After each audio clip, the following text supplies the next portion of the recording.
ওকে। আহ প্রথমেই আজকে আমরা আলোচনা করতে যাচ্ছি স্পেলিং নিয়ে। আপনারা জানেন যে প্রাইমারি পরীক্ষার প্রশ্নপত্র যদি বিশ্লেষণ করি আমরা বিগত যে কোনো বছরের, আমরা দেখি যে প্রতিবারই একটি করে স্পেলিং আসে। তার মানে স্পেলিং এটা কমন, মানে এখান থেকে একটি প্রশ্ন আসবে, আপনারা ধরে নিতে পারেন আসবে, মানে আসার সম্ভাবনা 99.99। তো প্রথমে দেখেন এখানে 300 মোস্ট ফ্রিকুয়েন্ট চ্যালেঞ্জিং স্পেলিং, এগুলো খুবই কমন। আপনারা যদি 300 মোস্ট ফ্রিকোয়েন্ট স্পেলিং চ্যালেঞ্জ এখান থেকে পড়ে যান, মানে এখানে আলফাবেটিক্যাল অর্ডার হিসাবে বি এভাবে দেওয়া হয়েছে। আপনারা জাস্ট প্রথমে এই 300 পড়বেন, আর পড়ার দরকার নেই। প্রথমে আপনারা এখানে যে 300 দেওয়া স্পেলিং, এগুলো এক নজরে পড়বেন এবং একটু মনে রাখার চেষ্টা করবেন। যখন পড়বেন একটু কলম দিয়ে লিখবেন, শুধু পড়লেই হবে না। আপনি যদি মনে করেন অ্যাকোমোডেশন অথবা এপোকেলিপস এভাবে পড়ে যাচ্ছেন, অনেক সময় মনে থাকবে না। সেই জন্য আপনি পড়বেন এবং লিখবেন, তাহলে বলবেন যে সময় কম। হ্যাঁ, একটা শব্দ তো পড়তে আপনার হয়তো বা 20 সেকেন্ড বা 30 সেকেন্ড লাগবে, আর লিখতে হয়তো বা আরো 30 সেকেন্ড, অর্থাৎ 1-1.5 মিনিটের ভিতরে একটু প্র্যাকটিস করে যাবেন। ওকে, এই 300 পড়ে দেওয়া হয়েছে 1000। এটা পড়ার আপাতত দরকার নেই, এটা পড়ার দরকার নেই। তারপরে দেওয়া হয়েছে মোস্ট টাফ, 500 টাফেস্ট স্পেলিং। এটা হলো ইংলিশের অক্সফোর্ড, আপনার একটা ডিকশনারি রয়েছে, স্পেলিং এর ডিকশনারি, টাফেস্ট ডিকশনারি, ওটা থেকে চলিত। এটা পড়ার দরকার নেই, এটা আসবে না। এখন যদি আপনারা বলেন যে স্যার এখানে 3 ক্যাটাগরাইজেশনের অর্থ রয়েছে, এগুলো তো শব্দ অর্থ পড়ার সময় নেই, তাহলে আমি কোনটা পড়বো? তাহলে সব, যদি আপনি চান যে না বিগত বছরের প্রশ্ন করবেন, তাহলে আমি আপনাদের বিগত 30-35 বছরে বাংলাদেশে পরীক্ষায় এসেছে এবং বিভিন্ন প্রতিযোগিতামূলক পরীক্ষায় বাহিরের দেশেও এসেছে। দেখা যায় আপনার ভারত কিংবা অন্যান্য পাকিস্তান, এসব দেশে প্রতিযোগিতামূলক পরীক্ষায় এসেছে, প্লাস আমাদের দেশেও যে কোনো প্রতিযোগিতামূলক পরীক্ষায় এসেছে বা আসার মতো, এখানে সবগুলো দেওয়া আছে, একেবারে একুরেট দেওয়া আছে। আপনি যদি এই চকটা পুরোটা পড়তে পারেন, তাহলে বানান যদি আসে শতভাগ এটার ভেতর থেকে আসবে, ইনশাল্লাহ শতভাগ আসবে। আপনারা একটা স্পেলিং এখানে সিঙ্গেল করবেন না, স্কিপ করবেন না। অর্থাৎ এই চকটা আপনারা পুরাটা পড়বেন, এই চকটা আপনারা পুরাটা পড়বেন। এখানে বিগত 30 বছর প্লাস স্পেলিং।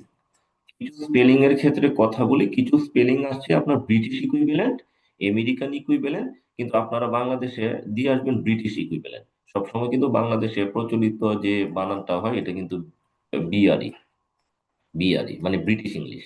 হ্যাঁ, বা ইউকে, লেটস সে এরকমই যদি বানান আসে কাউন্সিলর, তাহলে দেখবেন অপশনে কিন্তু এটাও থাকবে, কাউন্সিলর, এলওয়ার। আপনি এটা দিবেন না, আপনি দিবেন এল এল, এল এল, কাউন্সিলর। ঠিক আছে, এটা একটু খেয়াল রাখবেন, এটা কিন্তু একটু বেশি আসে, কাউন্সিলর।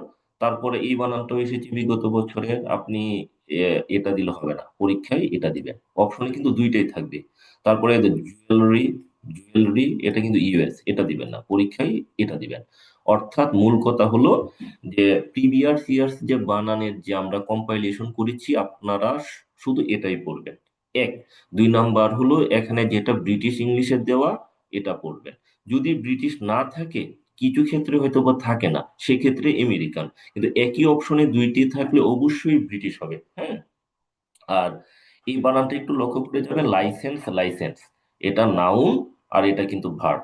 আর একটা বিষয় কিন্তু খটকা আছে, যেমন এই বানানটা মাঝে মাঝে একটু আসবে না, তারপর আমি একটু বলে দিচ্ছি। যেমন প্র্যাকটিস, এখন প্র্যাকটিস ব্রিটিশ ইংলিশের ভার্ব হলো আইএসই, প্র্যাকটিস, এটা। কিন্তু আমেরিকান ইংলিশে আমরা ব্রিটিশ ইংলিশে যেটাকে নাউন বসাই, এটাই আমেরিকান ইংলিশে আবার ভার্ব হয়ে যায়। এটা কিন্তু আমেরিকান ইংলিশে কিন্তু একই সাথে এটাই ভার্ব এটাই নাউন। তো ব্রিটিশ ইংলিশে এটা ভার্ব এটা নাউন। তাহলে এটা কিন্তু মনে রাখবেন। এই প্র্যাকটিস বানানটা বলবেন যে এত সহজ কি দিতে পারে? হ্যাঁ দিতে পারে, কনফিউশন করার জন্য মাঝে মাঝে দিয়ে দিই আপনার। তো এই বিষয়গুলো একটু মনে রাখবেন। তারপরে স্কিলফুল বানানটা আসে, এখানে একটু লক্ষ্য, মানে মাঝে মাঝে আমরা মনে রাখি যে আমেরিকান ইংলিশটা একটু সহজ বানান, যেমন সিওএল ওয়ার্ড কালার, ব্রিটিশটা একটু কঠিন। এটা সব সময় আসলে খাটে না। যেমন স্কিলফুল বানানটা দেখেন, ইউকেতে একটা এল একটা এল, মানে আগে পিছনে সিঙ্গেল এল, কিন্তু হলো আপনার এই হলো আমেরিকান ইংলিশে প্রথমে দুইটা পরে একটা। এটা কিন্তু একটু মনে রাখবেন। তার মানে হলো স্কিলফুলটা পরীক্ষায় যদি দুইটাই থাকে, এখন আপনি আবারও প্রশ্ন করতেছি, পরীক্ষায় ধরেন এটাও দেওয়া থাকলো এটাও দেওয়া থাকলো, উত্তর কিন্তু হবে ব্রিটিশটা। আবারও বলেছি, একই প্রশ্নে দুটোই দেওয়া থাকবে, আমেরিকানটাও দেওয়া থাকবে, ব্রিটিশটাও দেওয়া থাকবে। আপনি আনসার করবেন কিন্তু ব্রিটিশ ইংলিশ। তো স্কিলফুলের জায়গায় কিন্তু একটু সতর্ক হবেন, কারণ এখানে কিন্তু ব্রিটিশ ইংলিশে সিঙ্গেল এল, অর্থাৎ আগেও একটি এল পরেও একটি এল। আর কিন্তু আমেরিকান ইংলিশে প্রথমে ডাবল পরে একটা, দ্যাটস ইট, ঠিক আছে। আর দেখবেন শেষে কিছু বানান আমি ইনক্লুড করেছি, এইগুলো দেখা যায় প্রথম শব্দটা উচ্চারিত হয় না, এইগুলো কিন্তু পরীক্ষায় আসে। লেটস সে নাই, এখানে কে কিন্তু উচ্চারিত হয় না। তারপরে সিউডোনিম, এটা সিউডোনিমস আপনার সিনোনিম হিসাবে আসতে পারে, রচয়িতা নামহীন, এনোনিমাস রাইটার যেটা, হ্যাঁ। তারপরে ফেটারোডিকটিল, এটা কিন্তু পি উচ্চারিত হয় না। পিয়াসিস, পি উচ্চারিত হয় না। তারপরে সাইকি, এই বানানগুলো কিন্তু খুবই কমন, এটার উচ্চারণ ডেব্রিস না, মানে আপনি হয়তোবা এটা বল হয়তোবা মনে করতে পারবেন এটা তো বানানটা খুবই সহজ, কিন্তু এটার উচ্চারণটা আসলে ডেব্রি, ডেব্রি। তো উচ্চারণগত দিক থেকে কিন্তু এটা করতে গেলে খুবই কঠিন, হ্যাঁ। তারপরে এটা দিতে পারে, এটা হলো জানরা, জানরা ফ্রেঞ্চ ভাষা থেকে এসেছে, এটার অর্থ টাইপ। আর সাহিত্য পড়তে গেলে কিন্তু সাহিত্যের মধ্যে এই প্রশ্নটা আসতে পারে, জনরা অর্থ কি, টাইপ। আর এটা হলো ইনডাইট, এটা ইনডিক না। আপনি এই যদি মনে রাখতে পারেন দ্যাটস ফাইন, কিন্তু পরীক্ষায় দিলে আপনি ভুল করবেন না, যেটাই হোক, ইনডাইট। আর এটা হচ্ছে এপিঠামি, এপিঠামি, এপিঠামি মানে হলো সিম্বল, মানে কোনো কিছুর উৎকৃষ্ট সিম্বল, এপিঠামি। তাহলে আহ আপনারা শুধু এই বক্সটা একটু মনে রাখবেন, previous years frequently asked question. এটার ভেতর থেকে যদি প্রাইমারিতে কোনো স্পেলিং আসে, ইনশাল্লাহ এটার ভেতর থেকে আসবে, দ্যাটস ইট। এটার সাথে আমাদের স্পেলিং শেষ হয়ে গেল। পরে আরেকটা টপিক রয়েছে আমাদের voice, this is very important. কিন্তু দেখেন একটা ক্লাসে এতগুলো আলোচনা করতে হয়, মানে একটা সেশনে আমাদের আলোচনা করতে হয় আপনার 5-6টা টপিক, যেটার জন্য আসলে ভয়েসের জন্য আসলে 2 থেকে 3টা সেশন দরকার। আপনাদেরও সময় কম, আমাদেরও তাড়াহুড়ো করতে হয়, দুটোই। আচ্ছা যাই হোক, ভয়েস কত প্রকার সেটা, 3 প্রকার। পরীক্ষা আসলে ভয়েস কত প্রকার, 3 প্রকার: অ্যাক্টিভ ভয়েস, প্যাসিভ ভয়েস, আর মিডল ভয়েস। কিন্তু মিডল ভয়েস যেটাকে বলছি আমরা, সেটাকে কিন্তু আমি এখানে ইনক্লুড করি না, আমরা এখানে বলি খুয়েজাই প্যাসিভ। দেখবেন যে এক ধরনের প্যাসিভ আছে, দেন এটার উচ্চারণ হলো কোয়াজি বা খুয়েজাই, খুয়েজাই বা কোয়াজি, কোয়াসি না কিন্তু, হ্যাঁ। তো খুয়েজাই প্যাসিভ এটা। এখন বেসিক একটা কথা মনে রাখবেন, আমরা তো ভার্ব জানি যে ট্রান্সিটিভ ভার্ব, হ্যাঁ, এটা একটু মনে রাখবেন। এই বেসিকটা হলো সবচেয়ে important, this is very important, transitive verb. তাহলে আমি আবারও রিকেপ করছি, ভয়েস হলো 3 প্রকার: active voice, passive voice, quasi passive, অথবা এটার বিকল্প নাম হলো মিডল পেসিভ। ওকে, এখন ভয়েস করা যায় শুধু ট্রানজিটিভ ভার্বে, এই কথাটা যদি বলি সেক্ষেত্রে হলো 99% ক্ষেত্রে ভয়েস হয় শুধু ট্রানজিটিভ ভার্ব। স্যার ট্রানজিটিভ একটা ভার্ব কাকে প্রশ্ন। বলে? স্যার, সমাপিকা ক্রিয়া। হ্যাঁ, কেউ কিছু বলবেন? হ্যাঁ স্যার, পরীক্ষা যদি আসে বয়স কত প্রকার, তখন কি আমরা 3 প্রকারে দেব? হ্যাঁ, 3 প্রকার দিবেন, রাইট, এক্স্যাক্টলি, 3 প্রকার দিবেন। Thank you. তো আপনারা একটু মনে রাখবেন যে ট্রানজিটিভ ভার্ব কি, আমরা তো পড়েছি ট্রানজিটিভ ভার্বের পরে কি থাকে, অবজেক্ট থাকে, অবজেক্ট। তাহলে এটাকে হলো সমাপিকা ক্রিয়া, সমাপিকা ক্রিয়া, সমাপিকা ক্রিয়া। তাহলে ভয়েস কিন্তু হয় শুধু ট্রানজিটিভ ভার্বের। ব্যতিক্রম কি? ব্যতিক্রম হলো এই যে যে আমরা যেটাকে বলতেছি কোয়েজাই পেসিভ বা কোয়াজি পেসিভ, এটা কিছু ক্ষেত্রে ইনট্রানজিটিভ ভার্বের পেসিভ হয়, কিছু ক্ষেত্রে ইনট্রানজিটিভ ভার্বের পেসিভ হয়। কোয়েজাই পেসিভ ছাড়া যত পেসিভ আপনি দেখবেন সবগুলো ভার্ব ট্রানজিটিভ। ট্রানজিটিভ ভার্ব না হলে পেসিভ করা যায় না, কিছু ব্যতিক্রম ছাড়া, আবারও বলছি। সো আমাদের ভয়েসটা হয় মূলত ট্রানজিটিভ ভার্ব। ট্রানজিটিভ ভার্ব কি? সমাপিকা ক্রিয়া যার অবজেক্ট থাকে। এই বেসিকটা আপনি মাথায় সেট করে নেন। কি বেসিক? ভয়েস 3 প্রকার, ট্রানজিটিভ ভার্বেরই ভয়েস হয় কিছু ব্যতিক্রম ছাড়া, দ্যাটস ইট। ওকে, এখন আমরা আলোচনায় চলে যাই। উম, আর আরেকটা কথা মনে রাখবেন যে ভয়েসের ক্ষেত্রে বাই ছাড়াও অন্যান্য প্রেপোজিশন বসতে পারে, বাই ছাড়াও অন্যান্য প্রেপোজিশন বসতে পারে। আপনাদের পরীক্ষায় মাঝে মাঝে বাই ছাড়া অন্যগুলো দেওয়া হয়, মানে এটা জাস্ট একটু যাচাই করার জন্য। সেই ক্ষেত্রে একটু সচেতন থাকবেন। ওকে, আমি ধরে নিচ্ছি আপনারা বেসিক গুলো জানেন। আলোচনা যাচ্ছে না, আমরা সরাসরি আলোচনায় চলে যাচ্ছি। দেখেন, রুল 1, ইংলিশে একটা কথা বলে যে ডাই ট্রানজিটিভ ভার্ব। এখানে লেখা আছে ডাই ট্রানজিটিভ ভার্ব মানে কি, দুইটা অবজেক্ট থাকবে, দুইটা অবজেক্ট। যেমন দেখেন প্রথম বাক্যটা, এলিস গেভ, গেভ, গেভ একটা ডাই ট্রানজিটিভ ভার্ব, তাহলে এটা একটা অবজেক্ট। আস, আবার দ্যাট ভাজ, এটা একটা অবজেক্ট। তাহলে আমরা কয়টা অবজেক্ট পাইলাম? আমরা পেলাম দুটি অবজেক্ট পেলাম। তাহলে যদি কোনো ভার্বের পরে দুটি অবজেক্ট থাকে, এদেরকে আমরা ইংলিশে বলি ডাই ট্রানজিটিভ ভার্ব। সহজ কথা। যদি আমরা প্রথমেই বলেছি যে 99% ক্ষেত্রে যে ভয়েস গুলো করি সেগুলো ট্রানজিটিভ ভার্বের। এখন ট্রানজিটিভ ভার্ব অনেক ধরনের হতে পারে, যাই হোক সেটা ভিন্ন হিসাব। প্রথমে আমাদের মনে রাখতে হবে মাঝে মাঝে ডাই ট্রানজিটিভ ভার্ব আসে। ডাই মানে দুই, দুই মানে দুই, ডাই ট্রানজিটিভ বলতে কি, যেসব ভার্বের পরে দুইটা অবজেক্ট থাকবেন। দেখেন এখানে একটা অবজেক্ট নাম্বার 1 আর নাম্বার 2। এখন এই ডাই ট্রানজিটিভ ভার্বকে আমরা দুই ভাবেই করতে পারি, ভয়েস দুই ভাবেই করতে পারি। দেখেন, এলিস গেভ আস দ্যাট ভাজ। এখন আমরা এটা করতে পারি, প্রথম যদি আমরা ব্যক্তিটাকে নিয়ে আসি, ব্যক্তিটাকে, তো ব্যক্তিটাকে নিয়ে এলে আপনারা তো জানেন যে ভয়েসে যদি এসভিও থাকে, এসভিও থাকে, তাহলে কি হয়ে যায়? এটা এখানে আসে যাবে, এটা এখানে, পাশে বাই বসবে, তারপরে হলো আপনার অক্সিলারি প্লাস ভি3 বসে, অক্সিলারি প্লাস ভি3 বসে। অর্থাৎ এই দেন একটা ছক কিন্তু এখানে দেওয়া আছে। এদের এস ভিউ হয়ে যায় OVS, I will buy a house will be built by me. হ্যাঁ, এটা এখানে প্রেজেন্টেশনে দেওয়া হয়েছে, আপনারা একটু দেখে নিন।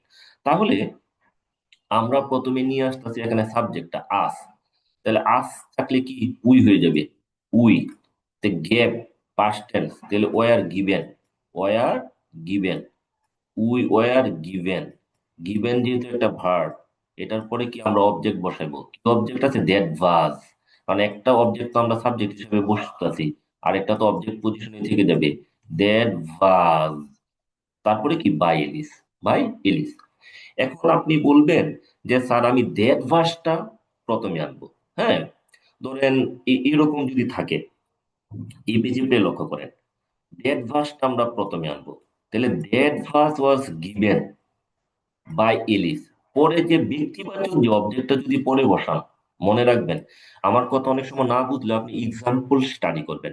দেখেন ব্যক্তিবাচক অবজেক্টটা যখন আমরা বসাবো, তখন এটার আগে টু বসে বা ফর বসে।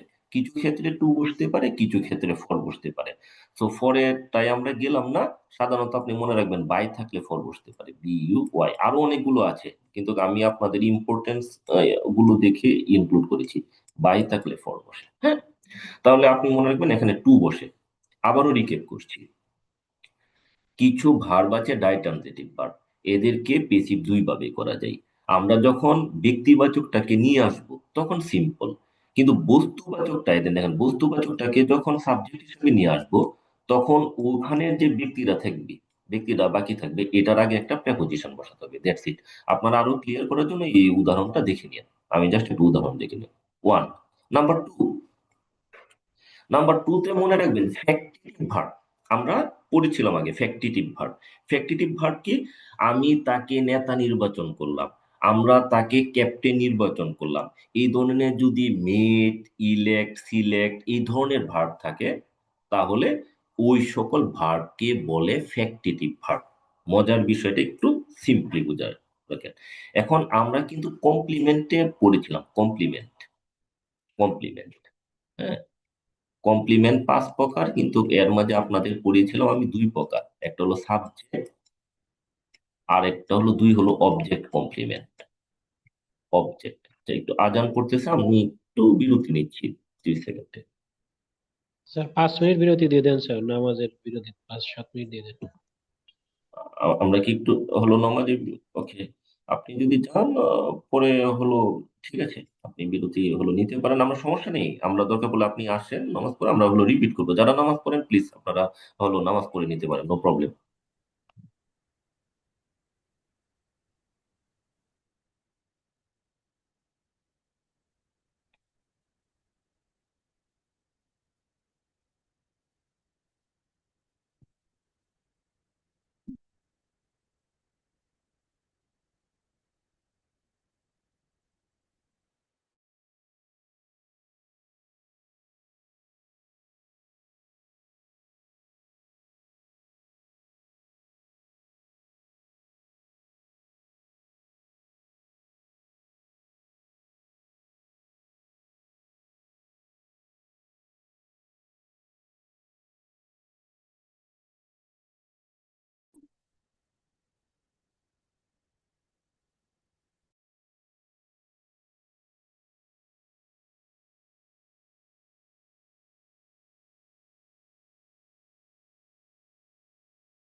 আচ্ছা।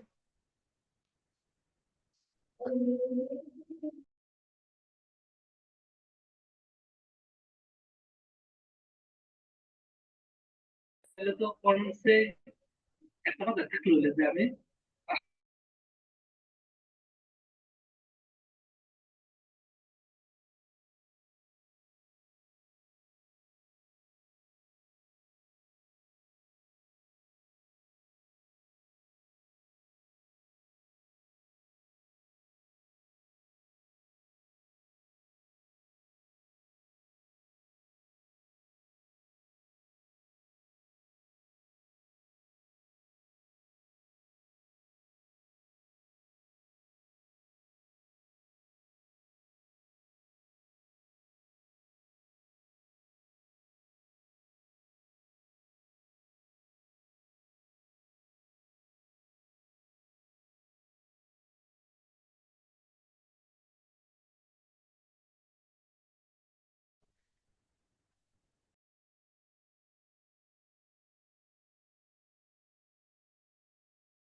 আচ্ছা, তাহলে আমরা শুরু করতে পারি, ফ্রেন্ড।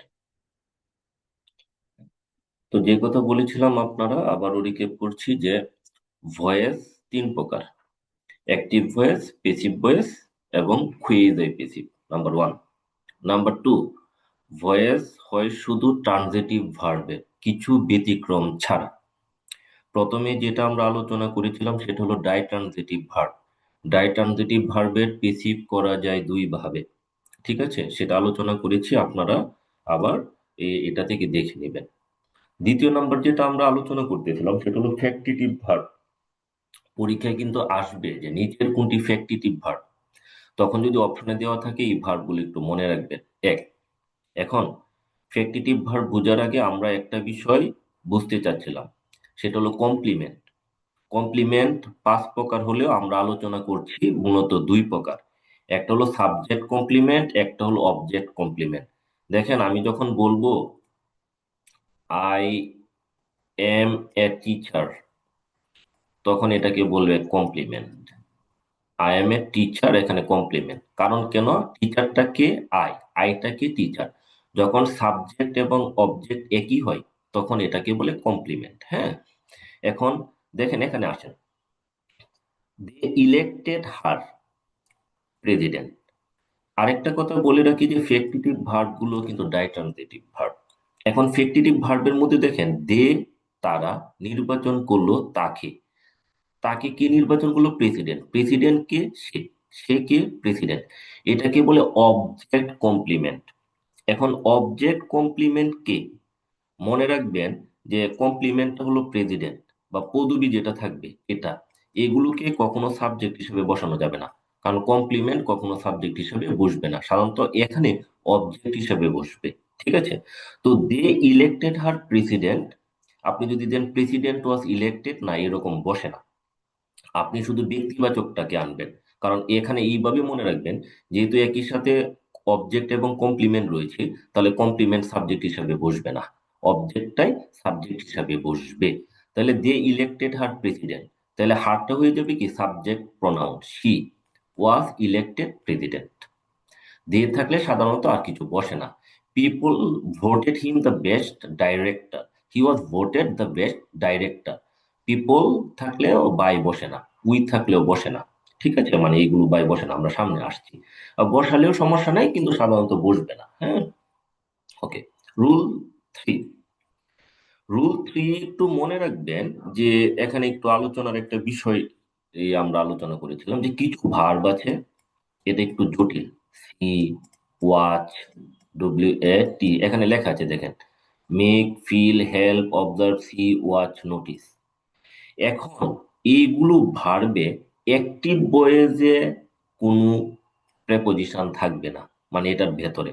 কিন্তু পেসিভ করতে গেলে টু আনতে হবে। দেখেন, সবচেয়ে কমন একটা এক্সাম্পল দিয়ে আপনাদের বোঝাই। আই সো হিম গো, আমি তাকে যেতে দেখলাম।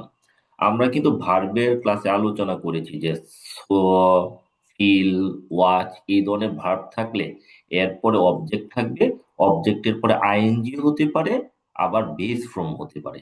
কিন্তু এই বাক্যে যেহেতু বেস ফর্ম আছে, আপনারা মনে করবেন তখন একটা টু আনতে হবে, কখন? পেসিভ করার জন্য।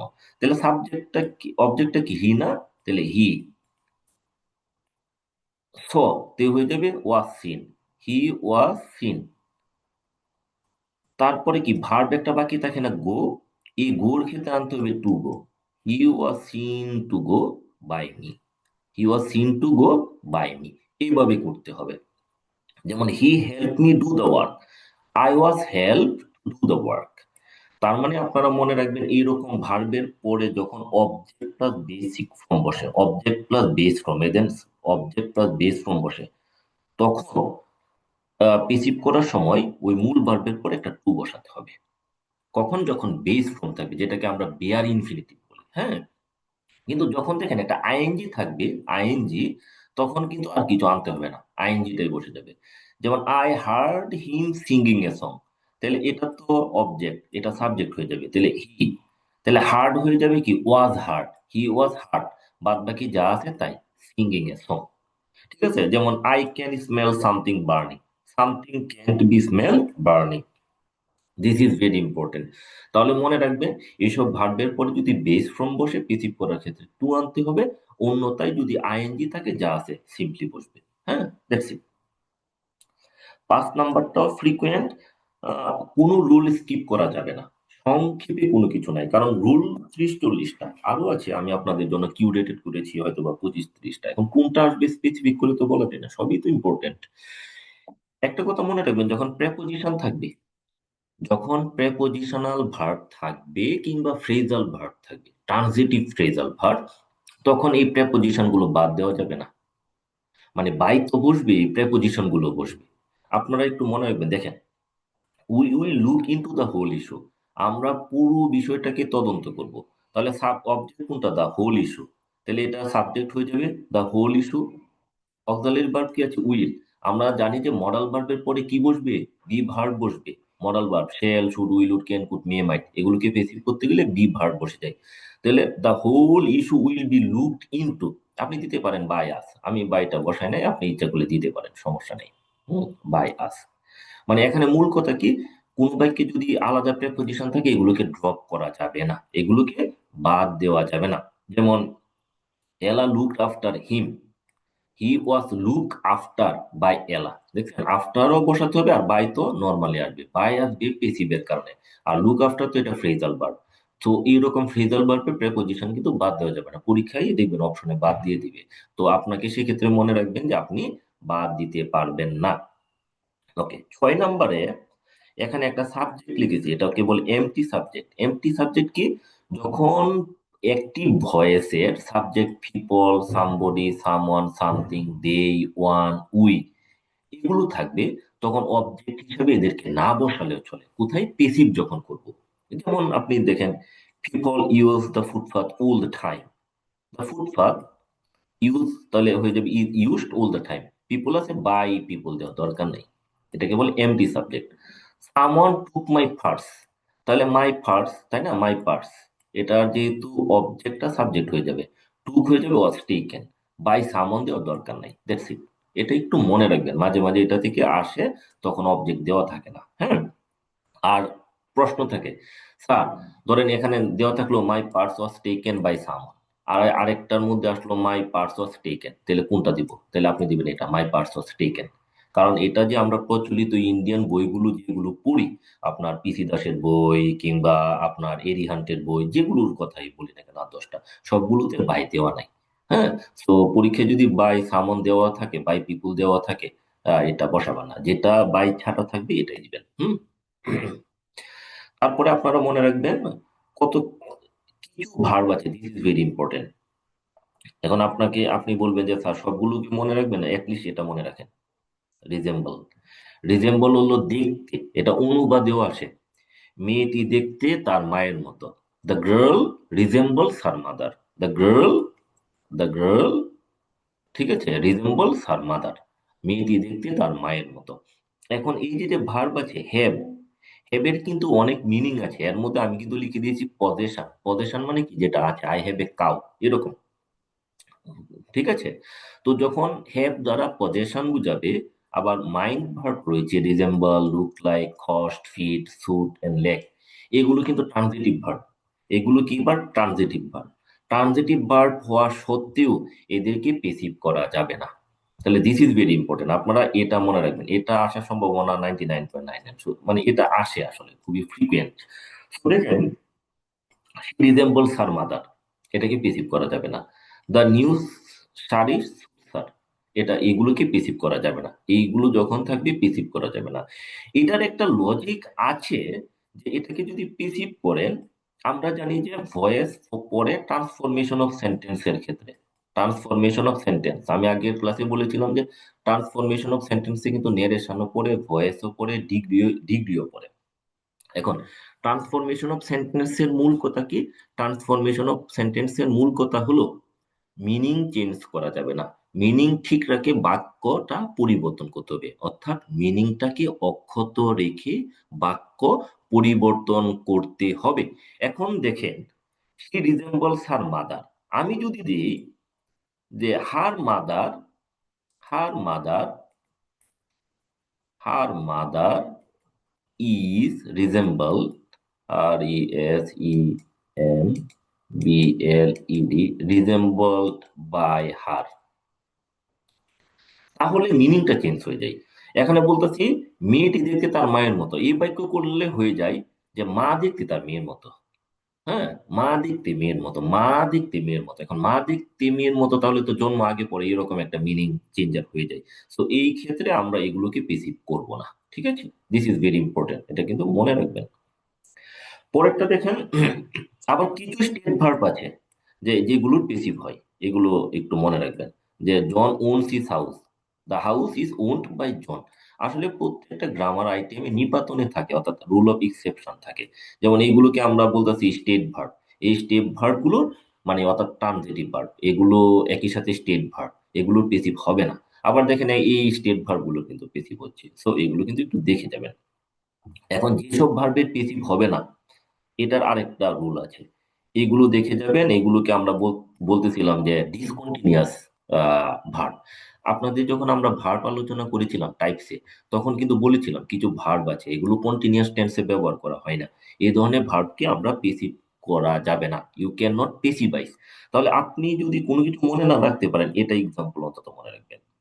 এটা বিগত বছর অনেকবার আসা, আমি কিন্তু আপনাদের কিন্তু বলেও দিচ্ছি যে এতগুলো মনে না রাখতে পারলে কোনটা মনে রাখবেন, অ্যাটলিস্ট কোনটা মনে রাখবেন সেটাও কিন্তু বলে দিচ্ছি। ওখানে কিন্তু আমি বলে দিচ্ছি আপনাকে রিজেম্বলের কথা, শুধু তাহলে শুধু এটাই মনে রাখবেন আপনি। আর এখানে বলে দিচ্ছি কিন্তু ওন, এটাকে কিন্তু পেসিভ করা যায়। এখানে বলে দিচ্ছি বিলং, এরকম যদি আসে বিলং টু, তাহলে এটাকে দেখেন কাটা দিয়ে দিচ্ছে, এটা পেসিভ করা যাবে না। একটা রুল প্রশ্ন নাইন, করি। রুল নাইন কিছু না।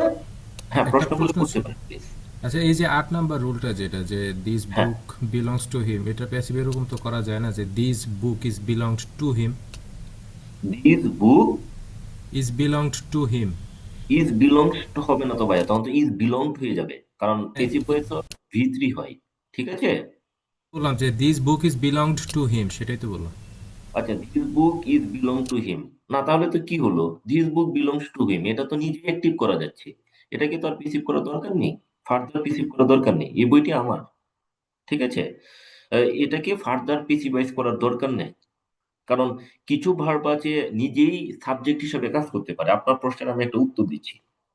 কিছু ভার্ব আছে এমবি ট্রানজিটিভ ভার্ব, যেমন I close the door, I close the door, আমি দরজাটি বন্ধ করলাম।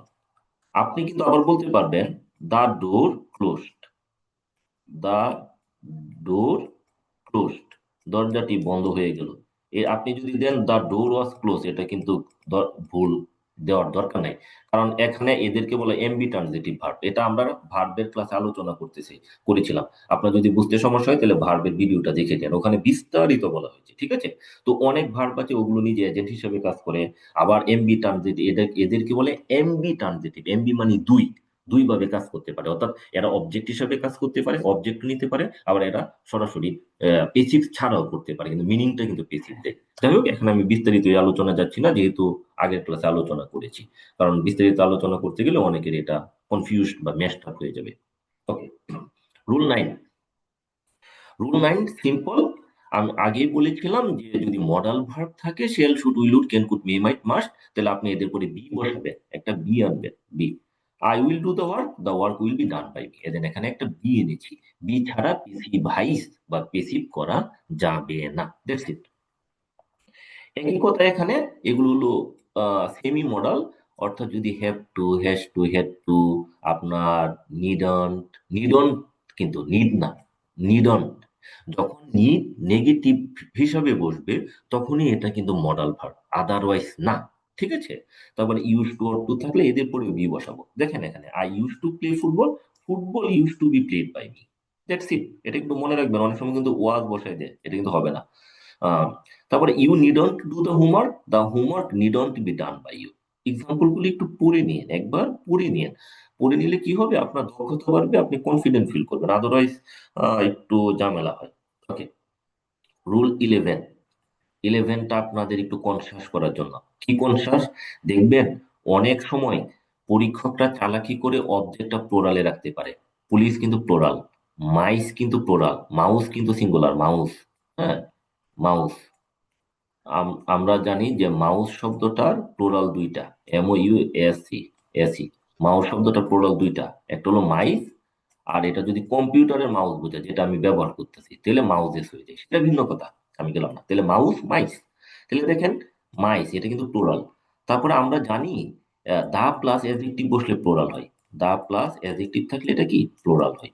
This is very important. তো অনেক সময় চালাকি করে এরকম দিতে পারে, কেন দেয়? যাতে আপনি এখানে সিঙ্গুলার ভার্ব বসান, এই টাইপে যাতে না পড়েন। দেখেন he respects police, police are respected by him, police কিন্তু প্লুরাল দিকে আর বসতেছে। The cat killed the mice, mice were killed by the cat.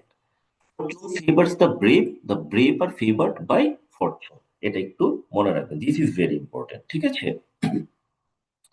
তারপরে রুল 12, আমরা জানি যে কিছু ক্ষেত্রে আমাদের ইম্পারেটিভ সেন্টেন্সকে পেসিভাইজ করতে হয়। পেসিভের ভার্ব হলো পেসিভাইজ। যেমন লেটস সে আপনার যদি থাকে ডোন্ট দিয়ে যদি থাকে, তাহলে আমরা প্রথমে আনবো পেসিভে করলে একটা লেট আনতে হবে।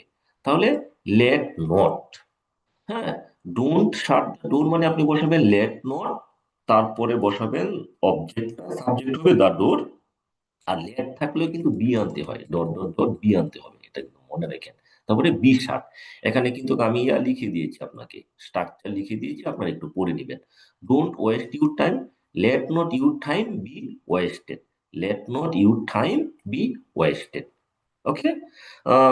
তারপরে এখানে লেট দ্বারা যদি বাক্য শুরু হয়, লেট দ্বারা বাক্য শুরু হলে তো ঠিকই আছে, let me do the work, তাহলে let me do the homework, তাহলে হোমওয়ার্কটা অবজেক্ট, এটা সাবজেক্ট হিসাবে আসবে লেটের পরে, let the homework be done by me. Let him tell a story, let a story be told by him. Just it's, এক নজরে একটু দেখে যাবেন। নেভার থাকলে কিভাবে করতে হবে এটাও দেওয়া আছে। আবার যদি ধরেন ডাবল থাকে, দেন গিভ কিন্তু একটা ডাইট্রানজিটিভ ভার্ব, এটার পরে দেখেন অবজেক্ট আছে, মি আছে, এ পেয়ার অফ পেন্স আছে, তখন এটা কি কিভাবে করবেন? তখন কিন্তু ফর আনতেছি, এখানে কিন্তু ফর আনতে হবে, ফর। অর্থাৎ ডাইট্রানজিটিভ ভার্ব গিভ, বাই, বাই, এদেরকে যখন আমরা ইম্পারেটিভ সেন্টেন্সে পেসিভাইজ করব তখন এখানে ফর আনতে হয়। যেমন give me a pair of pens, এটা কিন্তু ditransitive verb. Let a pair of pens be given for me, for me, এখানে কিন্তু টু মি দিলে হবে না, ঠিক আছে? এই বিষয়গুলো একটু, এই এক্সাম্পলটা একটু পড়ে যাবেন। That's it. তারপরে কিছু ব্যতিক্রম আছে, take medicine on time, medicine should be taken on time, এগুলো রুলস অফ এক্সেপশন। মানে আপনার যদি take medicine on on time, এখন কিছু বই আছে প্রথাগত বই, লেটস সে আমি যদি বাংলা উদাহরণ দিই, ডক্টর মোহাম্মদ শহীদুল্লাহ, এখন উনি যেভাবে করে দিয়ে গিয়েছেন ওইভাবেই করতে হবে, ওর ব্যতিক্রম করলে হবে না। তো কিছু কিছু গ্রামারিয়ানরা রয়েছে প্রথাগত ভাবে যেভাবে করে দিয়েছে এর বাহিরে আপনাকে করলে এটা হবে না, রুলসে শুদ্ধ হলেও হবে না, প্রচলিত আনসারে নিবে না। তো এখানেও কিছু এরকম উদাহরণ রয়েছে, take medicine on time, medicine should be taken on time. Help the poor should be help, কিন্তু আমি কিন্তু বলতে পারতাম let the poor be help, এটা দিলে কিন্তু হবে না। Help the poor should be help, obey you teacher, teachers must be obey, that's the point, ঠিক আছে? এটা একটু মনে রাখবেন। তারপরে আমরা হলো চলে যাচ্ছি কিছু ক্ষেত্রে একটু একটা আলোচনা করতেছি। আপনি যখন দেখবেন ভার্বের পরে আপনার অ্যাডভার্ব থাকবে, এটা তো অ্যাডভার্ব, ইন, নাও, দেয়ার, আপনাদেরকে আমি বলেছিলাম যে ভয়েস হয় শুধু ট্রানজিটিভ ভার্বের, ইনট্রানজিটিভ ভার্বের ভয়েস খুবই কম হয়। এখন এগুলো কিন্তু এদের ইনট্রানজিটিভ ভার্ব, এদের পর অবজেক্ট নাই, অবজেক্ট নাই, তাহলে সহজে বোঝা হলো ইম্পারেটিভ বাক্যে যদি ভার্বের পরে অ্যাডভার্ব থাকে, তাহলে আপনি এইভাবে করবেন, ইউ আর বাক্যের মিনিং অনুসারে আপনি কখনো টোল্ড বসাতে পারেন, অর্ডার বসাতে পারেন, রেকমেন্ড বসাতে পারেন, কাম ইন, আপনি বললেন যে you are told to come in বা you are order to come in, go there, you are advise to go there, you are told to go there, হ্যাঁ, যেভাবে একভাবে পরীক্ষায় যেটা দেওয়া থাকবে এই প্যাটার্নে এইভাবে এটা করে দেওয়া, দ্যাটস ইট। তারপরে কিছু প্রশ্নবোধকের আসে। আমরা জানি যে প্রশ্ন অনেক প্রকার, কিন্তু বেসিকলি আমরা মনে রাখবো দুই প্রকার। হ্যাঁ, যেমন একো কোয়েশ্চেন আছে, আমি তো এখানে একো কোয়েশ্চেন আলোচনা করার দরকার নাই। আরেকটা আছে যে এমবেডেড কোয়েশ্চেন, আপনারা জানেন এগুলো অনেক ধরনের প্রশ্ন আছে, যাই হোক। তো দুই ধরনের প্রশ্ন আছে, একটা হলো ইয়েস নো প্রশ্ন। ইয়েস নো প্রশ্ন শুরু হয় কি do, does, did, am, is, are, have, has, এগুলো দিয়ে। এখন এগুলো যদি হয়, আমি কিন্তু এখানে বিস্তারিত লিখে দিয়েছি, ডু, ডাজ, ডিড থাকলে am, is, are, was, were হয়ে যাবে টেন্স অনুসারে। যেমন দেখেন, did they solve the problem. এখন অনেকেই এই ধরনের পেসিভ করতে খুব ঝামেলা বোঝায়। আপনি প্রথমে কি করবেন, এই ধরনের পেসিভ যদি প্রশ্নবোধকে আসে, এটার একটা টেকনিক হলো, প্রথমে আপনি এটা করবেন, হ্যাঁ, লিখবেন পুরো বাক্যটা, হয়তোবা 30 সেকেন্ড লাগবে আমরা যারা খুবই দুর্বল, সেক্ষেত্রে এই নিয়মটা করবেন। Did they solve the problem, এই ধরনের যদি প্রশ্নবোধক থাকে, প্রথমে আমি এটাকে অ্যাসার্টিভ সেন্টেন্সে রূপান্তর করব। দে সলভ দ্য প্রবলেম। হ্যাঁ, সলভ কেন করলাম, কারণ এখানে তো ডিড আছে, এই জন্য সলভ। দে সলভ দা, আমি প্রবলেমের জায়গায় প্রব লিখলাম, তারাও একটু ইয়ার করার জন্য, দে সলভ দা প্রবলেম। এটা আপনি এইভাবে করলেন অ্যাসার্টিভ। এখন এই অ্যাসার্টিভ কে আপনি পেসিভ করেন, তাহলে the prob the prob was was solved was solved solved by them. এখন জাস্ট আপনি কি করবেন, এই ওয়াজটা শুধু প্রথমে নিয়ে আসবেন। Was the problem solved by them, এই যে দেখেন, was the problem solved by them. ঠিক আছে, এই টেকনিকটা আপনারা খাটাবেন। প্রশ্নর ক্ষেত্রে যারা দুর্বল বা ঝামেলায় পড়েন, আপনারা এই টেকনিকটা খাটাবেন। প্রথমে যদি থাকে can they solve the problem, আপনি দিবেন they can solve the problem. They they can, আমি আর দেখাচ্ছি না, they can solve the problem. এখন আপনি বলবেন the problem can be solve, the problem অ্যাক্টিভে করবেন, the problem can be solve, তখন ক্যান দা প্রথমে নিয়ে আসবেন, can the problem be solve. এই টেকনিক আপনারা করবেন, ঠিক আছে। আর উম, যখন ডব্লিউএইচ থাকবে তখন এটা সেম প্যাটার্ন। যা শুধু মনে রাখবেন, হু থাকলে এটা আসলে ট্রেডিশনাল গ্রামার, বাই হুম বসে, হ্যাঁ, বাই হুম বসে। হু থাকলে বাই হুম বসে। এখন প্রশ্ন করতে পারেন বাই কেন বসলো, আমরা জানি যে প্রোনাউনে পড়েছিলাম, প্রোনাউনের ক্লাসটা আপনারা করে নেবেন যারা করেন নাই। হু হলো সাবজেক্ট প্রোনাউন, হুম হলো অবজেক্ট প্রোনাউন। আমরা জানি যে প্রেপোজিশনের পরে অবজেক্ট প্রোনাউন বসে। যেমন আমরা কিন্তু বলি না লুক এট আই, আমরা বসি লুক এট মি। এর পরে মি বসতেছে, তাহলে হুম যেহেতু একটা অবজেক্ট প্রোনাউন, এই জন্য এটার আগে বাই বসতেছে। এটারও আমি একটা ব্যাখ্যা দিয়ে দিলাম। এখন দেখেন, হু রোড দ্য হোম, তে আপনারা বলতে পারেন তাহলে হু দিলে এটা দুই ভাবে করা যায়। দেখেন কিভাবে এখানে করা হয়েছে। Who was the poem written by, বাইটা শেষে রাখতে পারেন প্রিপোজিশন, অথবা প্রেপোজিশনটা আপনি প্রথমে রাখতে পারেন। বাই হুম, এখানে জাস্ট আপনি এটাও দিতে পারেন, বাই তারপরে whom, by whom was the poem written, তখন বাই কাটা যাবে, by whom was the poem written. দেখছি আপনারা দুইভাবে করতে পারেন। এখন পরীক্ষায় দেখবেন কিভাবে আছে। বাই থাকলে এটা কি বাই শেষে দেওয়া নাকি এটা প্রথমে দেওয়া। দেখেন, ফুট এটা একটা ডাইট্রানজিটিভ ভার্ব, এটাকে কিন্তু তিন ভাবে করা হয়েছে, তিন ভাবে। এখন দেখেন, এদের বাই প্রথমে বসাইছি, আবার বাই শেষে বসাইছি, ঠিক আছে। সো বাই হু থাকলে বাই হুম বসবে। এক্ষেত্রে লক্ষ্য রাখবেন, যেহেতু হু থাকলে কি বসবে, বাই হুম। এখন অনেকটা বাই হুম প্রথমে বসতে পারে, আর যদি প্রথমে না বসে তখন কিন্তু হু বসবে। দেখেন, প্রথমে কিন্তু হু বসবে আর শেষে কিন্তু বাই বসবে। দেন প্রথমে কিন্তু হু বসে, শেষে বাই বসে। হ্যাঁ, এই এক্সাম্পলটা লক্ষ্য করেন, দেন বাই হুম একসাথে বসবে, অথবা হু দ্বারা যদি করি তখন বাইটা শেষে বসে যাবে।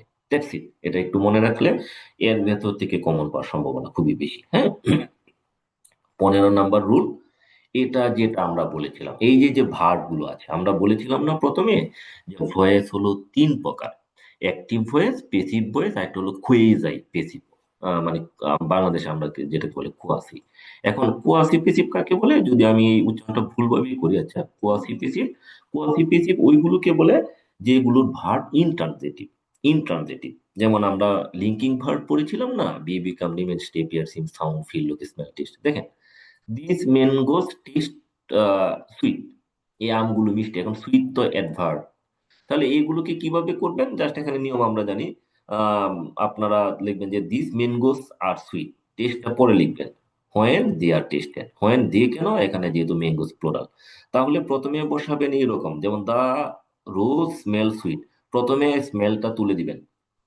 স্মেলটা তুলে দিলে এখানে বসাবেন the rose is sweet, the rose is sweet, ঠিক আছে।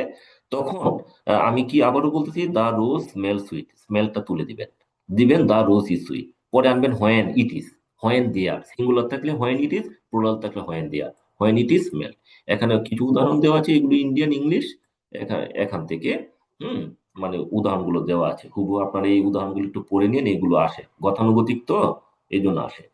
তারপরে কিছু আসে একটা প্রশ্ন আপনার। করতে চাচ্ছিলাম।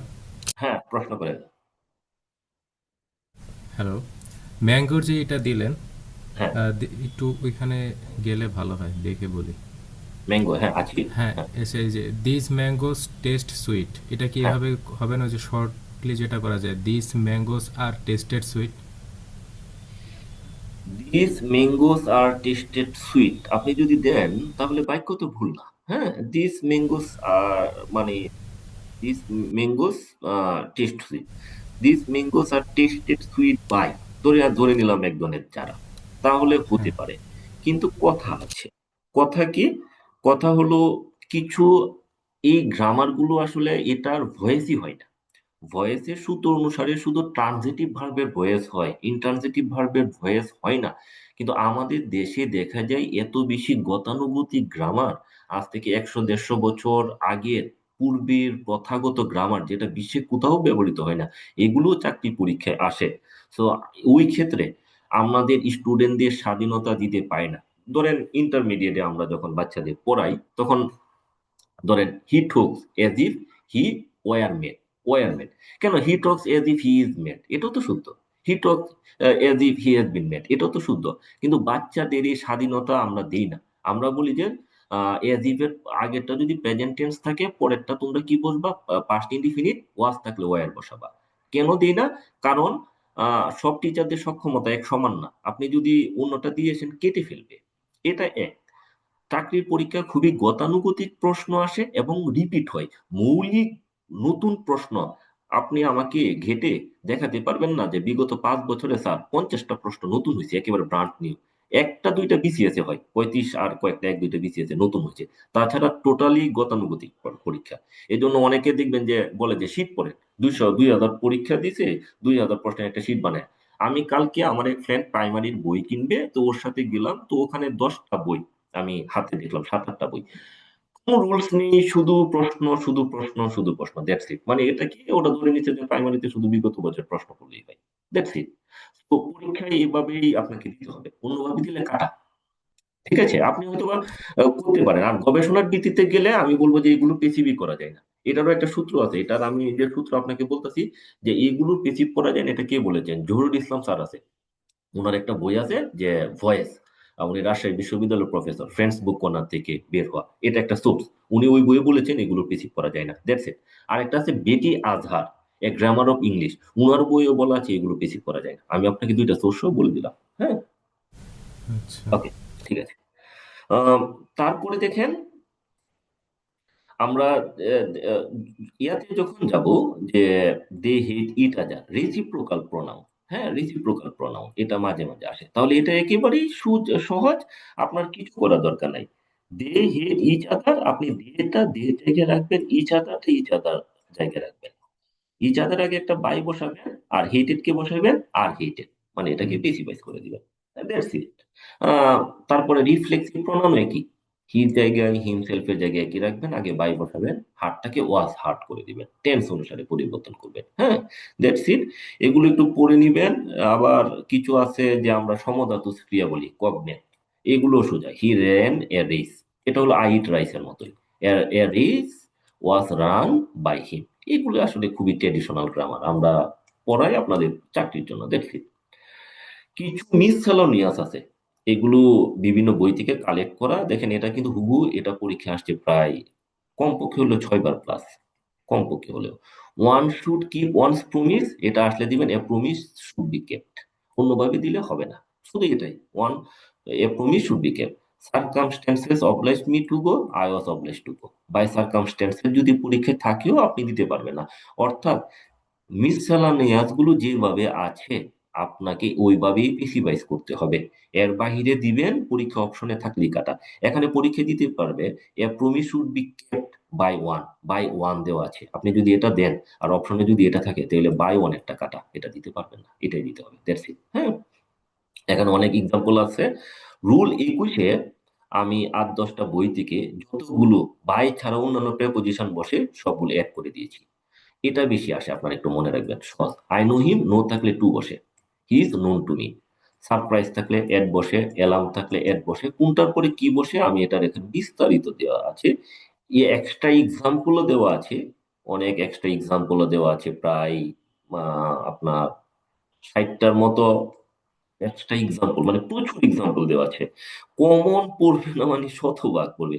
তারপরে এক্সাম্পল বলতে বিগত বছরের প্রশ্ন। আপনি যদি মনে করেন যে স্যার এতগুলো পড়ার সময় নেই, তাহলে আপনি জাস্ট বিগত বছরের প্রশ্ন পড়েন। হ্যাঁ, আহ, প্রশ্ন এখানে সলভ করে দেওয়া আছে, সলভ করে দেওয়া আছে। তারপরে হলো দেখা যায় এখানে প্র্যাকটিস সেট দেওয়া আছে, প্র্যাকটিস সেট। হ্যাঁ, প্র্যাকটিস সেট দেওয়া আছে এখানে, আনসার সহ দেওয়া আছে, প্র্যাকটিস সেট সহ আনসার সহ দেওয়া আছে, ঠিক আছে। আর এই প্র্যাকটিস সেটটা আমি নিয়েছি আপনার হলো ইন্ডিয়ান 2টা বই থেকে। হ্যাঁ, পিয়ারসন বই থেকে, আর একটা হলো আপনার বইয়ের নামটা ভুলে গেছি, ওই 2টা বই থেকে প্র্যাকটিস সেট রিয়েল টাইম থেকে আসে।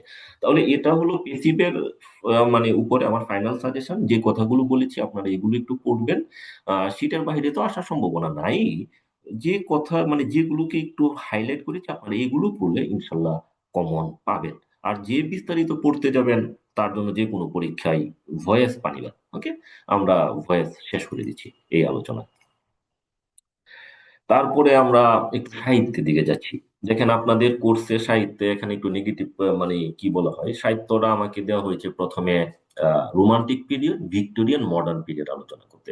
কিন্তু লেকচারটা তো দেওয়া দরকার ছিল যে প্রথমে হলো লিটারেরি পিরিয়ড, তারপরে রেনেসা, তারপরে নিউ ক্লাসিক্যাল। এখন একটা উল্টাপাল্টা হয়ে গেল না লেকচারের সাথে? যাই হোক, প্রথমে আমরা রোমান্টিক পিরিয়ড দিয়ে শুরু করি।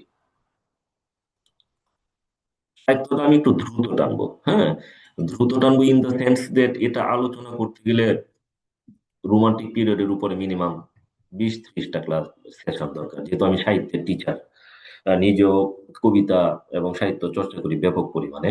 তো আপনাদের যেটা গ্রামার পড়াই সেটা হলো অনিচ্ছা, অনিচ্ছা। এটা আমার হলো এপিস্টেমোলজিক্যাল বা আপনার ইন্টেলেকচুয়াল জায়গা থেকে না। ওকে, যাই হোক, রোমান্টিক পিরিয়ডটা আমি জাস্ট একটু ব্যাকগ্রাউন্ড আপনাকে একটু বলি, একটু 2-3 মিনিটের। 1400, আমি একটু ব্যাকগ্রাউন্ডটা বলে নিচ্ছি, এটা একটু রোমান্টিক পিরিয়ডটা বোঝার জন্য, যদিও বিস্তারিত বলবো না, জাস্ট একটু হালকা। 1453 সালে আমরা যেটাকে বলি কনস্টান্টিনোপল, এটা আপনার খ্রিস্টানদের তৎকালীন 2টা রাজধানী ছিল, অর্থাৎ ওদের প্রধান 2টা ইয়া ছিল, একটা ছিল রোম আর একটা ছিল কনস্টান্টিনোপল। 1453 সালে মুসলমানরা কনস্টান্টিনোপল দখল করে নেয়। তো কনস্টান্টিনোপল দখল করার পরে ওখান থেকে খ্রিস্টান যাজকেরা, পাদ্রীরা, তারা বিভিন্ন পুরাতন বইপত্র, অর্থাৎ ক্লাসিক বইপত্র, মানে গ্রেকো রোমান সাহিত্য, যেটা Greek Roman, Socrates, Plato, Aristotle, এদের বইপত্র, এগুলো নিয়ে হলো ইতালিতে চলে যায়। ইতালির ফ্লোরেন্স বা ইতালির বিভিন্নখানে, মানে ইউরোপের বিভিন্নখানে ছড়িয়ে পড়ে। এখন মুসলমানরা যখন কনস্টান্টিনোপল দখল করে নেয়, এর মাধ্যমে একটা জিও পলিটিক্যাল ব্যাপক পরিবর্তন আসে। কারণ ওই যে আপনার ভূমধ্য সাগর মুসলমানদের দখলে চলে আসে। এখন ভূমধ্য সাগর যখন দখলে চলে আসে, আরো এর কিছু কতিপয় অংশ যখন মুসলমানদের হাতে চলে আসে, সুলতান মেহমুদ ওনার নেতৃত্বে উনি বিজয় লাভ করেছিলেন। কথিত আছে যে আমাদের মানে ইসলাম ধর্মে যারা আমরা বিশ্বাসী, হযরত মুহাম্মদ সাল্লাল্লাহু আলাইহি সাল্লাম নাকি ওনার একটা স্বপ্ন ছিল, ভিশন ছিল, যে একদিন মুসলমানরা হলো কনস্টান্টিনোপল দখল করবে। হ্যাঁ, এর আগে মুসলমানরা অনেকবার মানে ইউরোপ আক্রমণ চালিয়েছিল। তো গোল্ডেন গেট ওটা দখল করা না করার কারণে ইউরোপ পুরোটা বিজয় করতে পারেন। আপনারা যদি সুলতান সুলেমান দেখে থাকেন সিরিজ তুর্কি, তাহলে আপনারা কিছু ইতিহাস হয়তো বা দেখতে পারবেন বা বুঝতে পারবেন। যাই হোক, আমি ইতিহাসে বিস্তারিত যাচ্ছি না। তো পরবর্তীতে ইউরোপে একটা সংকট দেখা দিল, কারণ ওদের তো জলপথ হারিয়ে ফেলেছে। পরে তারা নব নব জলপথ আবিষ্কারের দিকে মনোযোগ দিল। আপনারা জানেন যে বাস্কো দা গামা, তারপরে আমেরিকা ভেসুপুচি, তারা কি করলো, স্পেন এদের রাজাদের টাকা পয়সায় প্যাট্রোনাইজিং এ তারা দিক দিগন্তে আবিষ্কার করা শুরু করলো। তখন ওই সময়গুলোতে দেখবেন 1492, 1498, আপনার দেখবেন যে অস্ট্রেলিয়া, তারপরে দেখা যায় যে আপনার উত্তর আমেরিকা, দক্ষিণ আমেরিকা, তারপরে হলো দেখা যায় ভারত থেকে, মানে ওই ইউরোপ থেকে ভারতে আসা জলপথ, ওই যে আপনার উত্তমা সন্তরীপ হয়ে যে আসার, এইগুলো জলপথ আবিষ্কার হয়। এবং ভৌগোলিক স্থান আবিষ্কার হওয়ার পরে পৃথিবীর যে মানে ম্যাপ, মানুষের যে জানা ভূগোল এটা পরিবর্তন হয়ে যায়। আগে মানুষ জানতো যে পৃথিবীতে মহাদেশ বলতে পৃথিবী বলতে তিনটা। তখনকার বিশ্বে পৃথিবী বলতে তিনটা, অর্থাৎ এশিয়া, ইউরোপ, আফ্রিকা। মানুষের জানা পৃথিবী বা পৃথিবী বলতে তিনটাই বোঝাতো। কিন্তু তখন দেখলো যে না, এর বাহিরেও উত্তর আমেরিকা, দক্ষিণ আমেরিকা, অস্ট্রেলিয়া, অ্যান্টার্কটিকা একটা বিশাল মাছ রয়েছে। তখন তারা ওখানে গেল, গিয়ে কলোনাইজেশন শুরু করলো। এটা আমরা পরে আসবো আধুনিক যুগে। Colonisation, post colonisation, imperialism. Imperialism তো একটু আসলে অন্য কনসেপ্ট। তো এগুলো শুরু করে দিল। এখন ইতালিতে তখন ব্যাপক ধর্মীয় গোঁড়ামি ছিল। তখন আপনারা দেখবেন যে জার্মানিতে তখনকার দিনে মানে ভাইবেল লেটিনে লেখা হতো। তো ভাইবেল হলো ইউরোপিয়ান যে ভার্নাকিউলার ভাষা, অর্থাৎ তখন যে আপনার জার্মান, ইংরেজি ভাষা তখন হয়তো বিকশিত হয় নাই, কেবলই হচ্ছে। হ্যাঁ, তখন এটা কৃষকদের ভাষা ইংরেজি। তো এদের জার্মান, ফ্রেঞ্চ এগুলো ভাষায় অনুবাদ করার ছিল না, অনুমতি ছিল না, পোপরা অনুমতি দিত না। তো এটাকে কাজে লাগিয়ে ওরা কি করতো, ওখানে যে খ্রিস্টান পাদ্রীরা আছে ডিবেঞ্চার বিক্রি করতো। ডিবেঞ্চার মানে মুক্তিপণ। মুক্তিপণ বলতে বলতো এই যে খ্রিস্টান যারা বিলিভার্স, তোমরা পৃথিবীতে থাকতেছো, তোমরা খুবই পাপী, তোমরা মারা যাওয়ার পরে একটা কাগজ দিত। ডিবেঞ্চার মানে একটা মুক্তিপণ, ওখানে পোপের সাইন থাকতো যে ওটা যদি মরার পরে গলায় টাঙ্গিয়ে দেওয়া হয় কবরে, তার মানে হলো তুমি হলো হেভেনে যাবা। আদারওয়াইজ তুমি যদি এটা না নেও তাহলে হেলে যাবা। তো সাধারণ মানুষরা ভয়ে তাদের সারা জীবনের সঞ্চয় পোপকে দিয়ে দিত। পোপ একটা ডিবেঞ্চার দিত, মানে একটা কাগজপত্র, মনে করেন লেটস একটা লাইসেন্স, এরকম। তো এইরকম কালে তখন দেখবেন মার্টিন লুথার নামের একজন ভদ্রলোক, উনি জার্মানির, উনি প্রথম কি করলো, বাইবেলটা জার্মান ভাষায় অনুবাদ করে এটা স্প্রেড করে দিল। স্প্রেড করার মাধ্যমে সাধারণ জনগণ যখন এটা পড়লো, সাধারণ জনগণের মধ্যে যারা শিক্ষিত সমাজে পড়লো এবং সাধারণ মানুষকে অবহিত করলো যে না, পোপ এতদিন যা বলেছে সম্পূর্ণটা মিথ্যা, এগুলো বাইবেলে নেই। বাইবেলে তো অনেক মহান মহান কথা লেখা আছে, এগুলো কথা তো নেই। তখন একটা বিপ্লব শুরু হলো। ওই বিপ্লব থেকে কিন্তু আগে ছিল ক্যাথলিক, তখন হয়ে যায় প্রটেস্ট্যান্ট। এদের একটা বিপ্লব করেছি, প্রোটেস্ট করেছি দেখে প্রটেস্ট্যান্ট। তো ওই মাঝেই ইউরোপে একটা রেনেসা দেখা দিল। এই যে বাইজেন্টাইন, ওখান থেকে যখন পালিয়ে ওরা চলে গেল, ওরা যখন গ্রিক, অর্থাৎ যখন প্লেটো পড়তে লাগলো, এরিস্টটল পড়তে লাগলো, সক্রেটিস পড়তে লাগলো। সক্রেটিস যখন বলল যে যে সক্রেটিস কি করলো, কথাই আছে যে সক্রেটিস ফিলোসফিকে আকাশ থেকে ধরা দামে নিয়ে এসেছে। এটার মিনিং কি? এটার মিনিং হলো সক্রেটিসের পূর্বে যারা প্রি সক্রেটিস ছিলেন, আপনারা যারা দর্শনের স্টুডেন্ট আছে তারা বুঝে থাকবেন যে সক্রেটিসের পরে যারা প্রি সক্রেটিক নামে বলা হয়, অনেক ধরনের দার্শনিক ছিলেন। হ্যাঁ, আম, তো ওই প্রি সক্রেটিকরা কি করতেন, বিভিন্ন পদার্থ নিয়ে, এক একটা পদার্থ নিয়ে কাজ করতেন। হ্যাঁ, এটা গ্রিক ভাষায় আছে, আমি বিস্তারিত গ্রিক ফিলোসফিতে যাচ্ছি না। তো ওরা হয়তো বা কেউ পানি নিয়ে কাজ করতেন, কেউ বলতেন যে পৃথিবী পানি থেকে তৈরি, কেউ বলতেন আগুন নিয়ে তৈরি। কিন্তু সক্রেটিস এগুলোতে গেলেন না। সক্রেটিস বলতে লাগলেন ভালো লাইফ লিড করো, সৎ লাইফ লিড করো। হ্যাঁ, an unexamined life is not worth living. হ্যাঁ, নো দাই সেলফ, তোমার নিজেকে জানো। এই যে যে নিজের, মানুষের প্রতি গুরুত্ব আরোপ করা, হিউম্যানিজমের প্রতি গুরুত্ব আরোপ করা, পৃথিবীর সমস্যাগুলির প্রতি ফোকাস করা। হ্যাঁ, এটা পরবর্তীতে দেখা যায় গ্রিকে ব্যাপকভাবে প্রচলিত ছিল।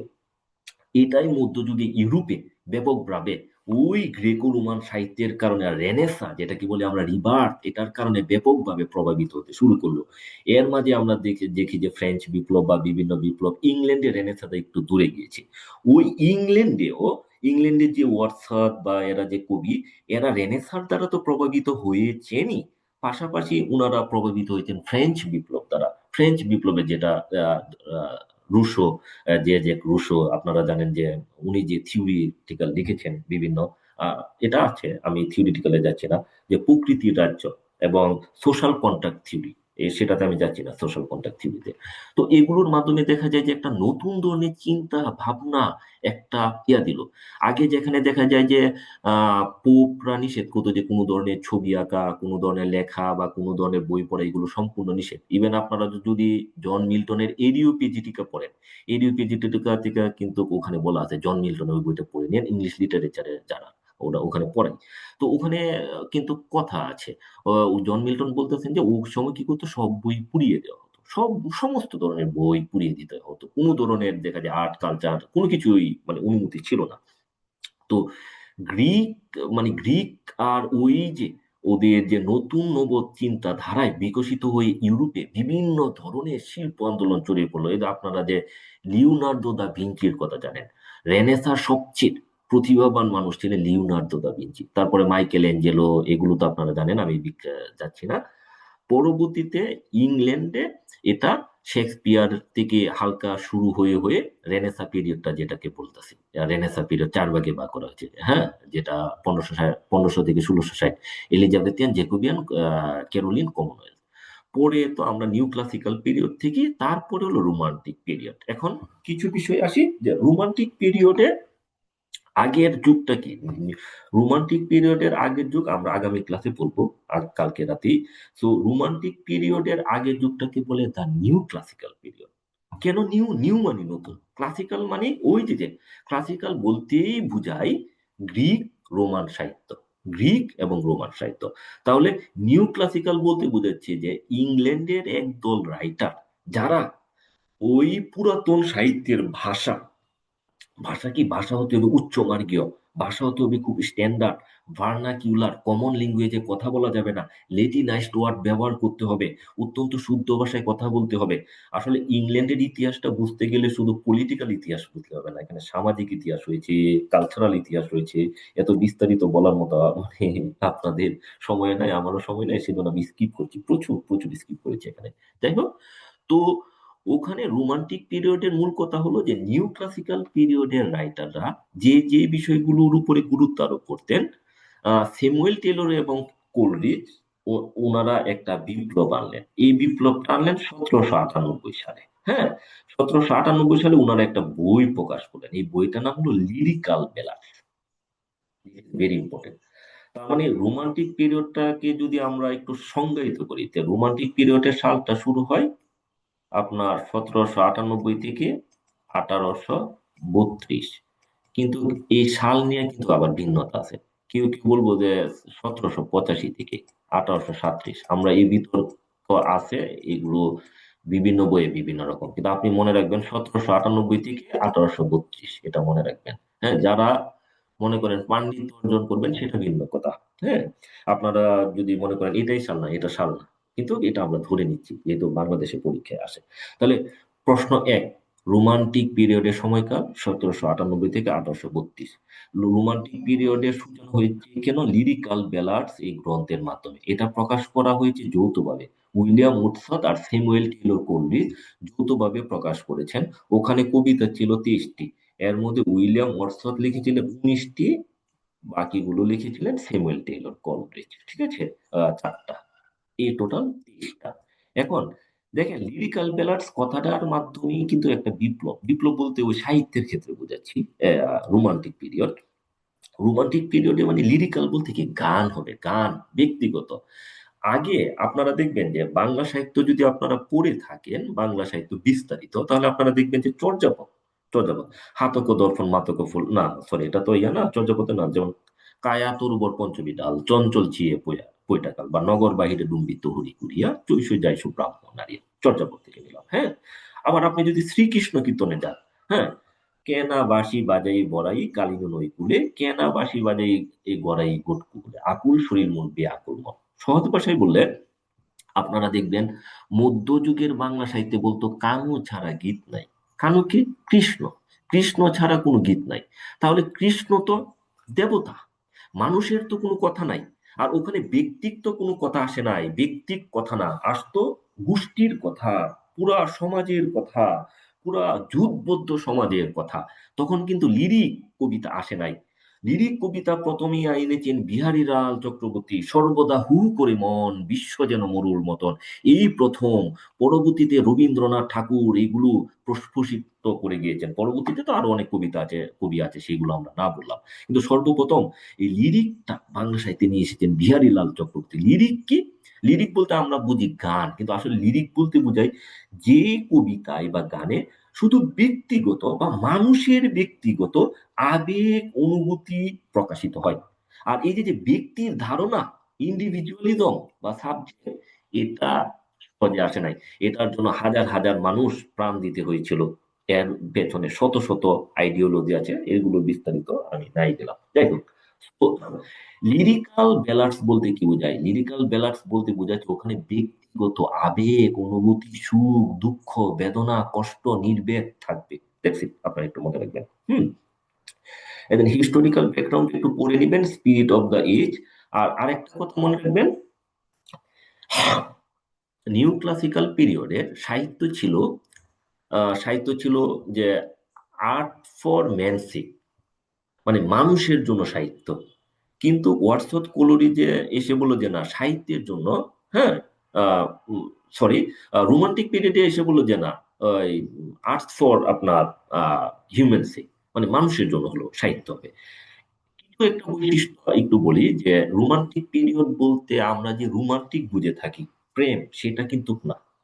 ইংলিশ রোমান্টিসিজম বা জার্মান রোমান্টিসিজম বলতে বোঝায় ওখানে অবাধ কল্পনা থাকবে, প্রকৃতি থাকবে, সাবজেক্টিভিটি আই থাকবে, দৈনন্দিন জীবনের কথাবার্তা থাকবে। দৈনন্দিন জীবনের কথাবার্তা এটাকে বলা হয় ডিকশন। ডিকশন থাকবে, পোয়েটিক ডিকশন বলা হয়, এটাও আসতে পারে। পোয়েটিক ডিকশনটা কি, এটা আমরা লিটারেরি টার্মে আলোচনা করব। পোয়েটিক ডিকশন থাকবে। দেখবেন আপনারা যদি পড়েন, এখানে দেওয়া আছে সেন্ট্রাল থিম কি কি। দেখেন, nature, childhood, common life, imagination, love, freedom, revolt against social invention. তারপরে রোমান্টিক পিরিয়ডের এখানে বৈশিষ্ট্য দেওয়া আছে, মেজর পোয়েট কারা, তারাও দেওয়া আছে, আপনারা এটা একটু পড়ে দিবেন। হ্যাঁ, এই যে মেজর ফিচার্স অফ রোমান্টিসিজম এখানে দেওয়া আছে, আপনারা একটু পড়ে দিবেন। এর মধ্যে একটা প্রশ্ন আসে, আমি বলে দিলাম, আপনারা আলোচনাটাই মনে রাখবেন যে which is the most important feature of romanticism. Subjectivity. Subjectivity মানে আই আই, এই তো আপনারা বলছি যে লিরিক পোয়েম, হ্যাঁ, এটার সাথে জড়িত। হ্যাঁ, এটা মনে রাখবেন। তারপরে রোমান্টিক পিরিয়ড থেকে আপনারা কি পড়বেন? এখন আসে মূল প্রশ্ন, যে অনেকে প্রশ্ন করেন যে সাহিত্য থেকে কি কি পড়তে হবে। তার মানে প্রথমে আমরা আলোচনা করলাম অতি সংক্ষিপ্ত, অনিচ্ছা সত্ত্বেও একটা ব্যাকগ্রাউন্ড। রোমান্টিক পিরিয়ডের প্রশ্ন প্রথমে আমরা অলরেডি তিনটা পড়েছি। এটার পিরিয়ড কত থেকে? 1798 থেকে 1832। ওকে। লিরিক্যাল ব্যালান্স কত সালে প্রকাশিত হয়? আপনার 1798 সালে। হ্যাঁ। তারপরে হলো আপনার দুইটা এমসিকিউ আমরা পেয়েছি। আর রোমান্টিক পিরিয়ডের সবচেয়ে বড় বৈশিষ্ট্য কি? সাবজেক্টিভিটি। তিনটা এমসিকিউ আমরা ডান। এখন আসে মূল কথায় আসবে। রোমান্টিক পিরিয়ডটা যখন আপনি পড়বেন, এটা হলো ইংরেজি সাহিত্য যখন পড়বেন ওভারঅল, তখন প্রশ্ন আসবে চার ক্ষেত্র থেকে। প্রশ্নটা বেশি আসে 4 থেকে 5। এর মধ্যে একটা হলো William Shakespeare. That's it, one. Number 2, romantic period. Number 3, Victorian period. Number 4, modern period. এই 4টা পিরিয়ড থেকে ইংলিশে 95 থেকে 98% প্রশ্ন হয়ে থাকে। That's it. ঠিক আছে, আর মিল্টনকে অ্যাড করতে হবে। ঠিক আছে। রোমান্টিক পিরিয়ডে যে রাইটার গুলো আছে, একজন সিঙ্গেল রাইটার কেউ আপনি স্কিপ করতে পারবেন না। দে আর ভেরি ইম্পর্টেন্ট। কারণ কবিতা, আগে তো সবকিছু কবিতার ভাষায় লেখা হতো। আপনি যে, আমরা যে কতক্ষণ আগে বাংলা সাহিত্য পড়েছি, এগুলো তো সবই কবিতা। সবই কবিতা। চর্যাপদ বলেন, চর্যাপদ মূলত গান, তারপরেও এটা গাওয়া হতো কবিতাই। আমি ধরে দিলাম মধ্যপদের সবগুলো কবিতা 1800 শতকের আগে ধরে দিলাম। তো ওখানে প্রথমে আপনি পড়বেন উইলিয়াম ওয়াটসন। উইলিয়াম ওয়াটসনের বিখ্যাত কিছু রাইটিং আছে, এই রাইটিং গুলো একটু মনে রাখবেন। যেমন কি, the prelude, Tintern Abbey, ode intimation of immortality. বিখ্যাত কবিতা, এগুলো কিন্তু কবিতা। এক একটা কবিতা 200-250 লাইন। হ্যাঁ, the prelude, Tintern Abbey, ode intimation of immortality. S T. Coleridge থেকে কি পড়বেন? The rhyme of the ancient mariner, Kubla Khan, Christabel, আর আরেকটা আছে ডিজেকশন। ডিজেকশন, হ্যাঁ, এটা পরে দেওয়া আছে শীটে। Dejection and ode, this is very important. Dejection and ode, হ্যাঁ, ডিজেকশন এন্ড ওড। আর বায়োগ্রাফিয়া লিটারেরিয়া আমি বিস্তারিত আলোচনা করতে যাচ্ছি না। দেখবেন the rhyme of the ancient mariner একটা কাহিনী আছে না, ওখান থেকে কিন্তু দুইটা উক্তি আসে বেশি বেশি। Water water everywhere, nor any ডগ টু ড্রিঙ্ক, এই এরকম একটা আছে। আরেকটা আছে, he prayed best who loved best both things in small and great. এই ধরনের কিছু লাইন আছে, বিখ্যাত লাইন। অনেক বড় কবিতা এটা, প্রায় 300 বা 400 লাইনের, আচ্ছা, আরো বেশি হতে পারে। তো ওই কবিতাগুলো পড়লে দেখবেন যে Kubla Khan, the rhyme of the ancient Mariner, আপনি দেখবেন যে সুপার ন্যাচারাল এলিমেন্টস পাই, বিভিন্ন ভূত গতিক, আবার কল্পনার একটা ব্যাপক ব্যবহার, যেটা নিউ ক্লাসিক্যাল পিরিয়ডে ছিল না। নিউ ক্লাসিক্যাল পিরিয়ডে কি আপনাকে রিজন ব্যবহার করতে হবে, রিজন। হ্যাঁ, প্রশ্ন করেন। কে হাত তুলেছেন? প্রশ্ন করেন। সো নিউ ক্লাসিক্যাল পিরিয়ডে শুধু হলো আপনার রিজন ব্যবহার করা হতো। তো রোমান্টিক স্টাইলটা বললো রিজন ব্যবহার করবো না, আবেগ ব্যবহার করবো, হ্যাঁ এগুলো বাদ। লর্ড বাইরন পড়বেন, পিবি শেলি পড়বেন, John Keats, William Blake, Jane Austen, একজনকে বাদ দিতে পারবেন না, নট এ সিঙ্গেল। যদি বাদ দেন এই তিনজনকে বাদ দিতে পারেন, এই তিনজন। হ্যাঁ, এর আগে কিছু বাদ দেওয়া যাবে না। তারপরে এখানে romantic period, major words and major characters, এগুলো দেওয়া আছে। এগুলো আপনারা একটু পড়ে নেবেন, বিস্তারিত আর আমি আলোচনা করলাম না। এখানে কোটেশন দেওয়া আছে, কোটেশন থেকে প্রশ্ন আসে। এই দেন এই পোয়েট্রির, এটা poetry the spontaneous overflow of powerful feelings, এটা পৃথিবীর সবচেয়ে কবিতার ক্ষেত্রে বিখ্যাত উক্তি, সবচেয়ে বিখ্যাত। হ্যাঁ, এটা ফিল করতে হলে আপনার নিজেকে একটু কবি হতে হবে, আদারওয়াইজ এটা ফিল করতে পারবেন না। তারপরে এই উক্তিটা বেশি আসে, nature never did betray the heart that loved her. এই উক্তিটা কার? আপনারা জানেন যে বিসিএস এ কোটেশন বেশি আসে। সো প্রাইমারিতেও মনে হয় একটা কোটেশন যদি আসে সেটা রোমান্টিক পিরিয়ড থেকে আসলে কোনটা কোনটা আসবে আমি একটু দাগিয়ে দিচ্ছি।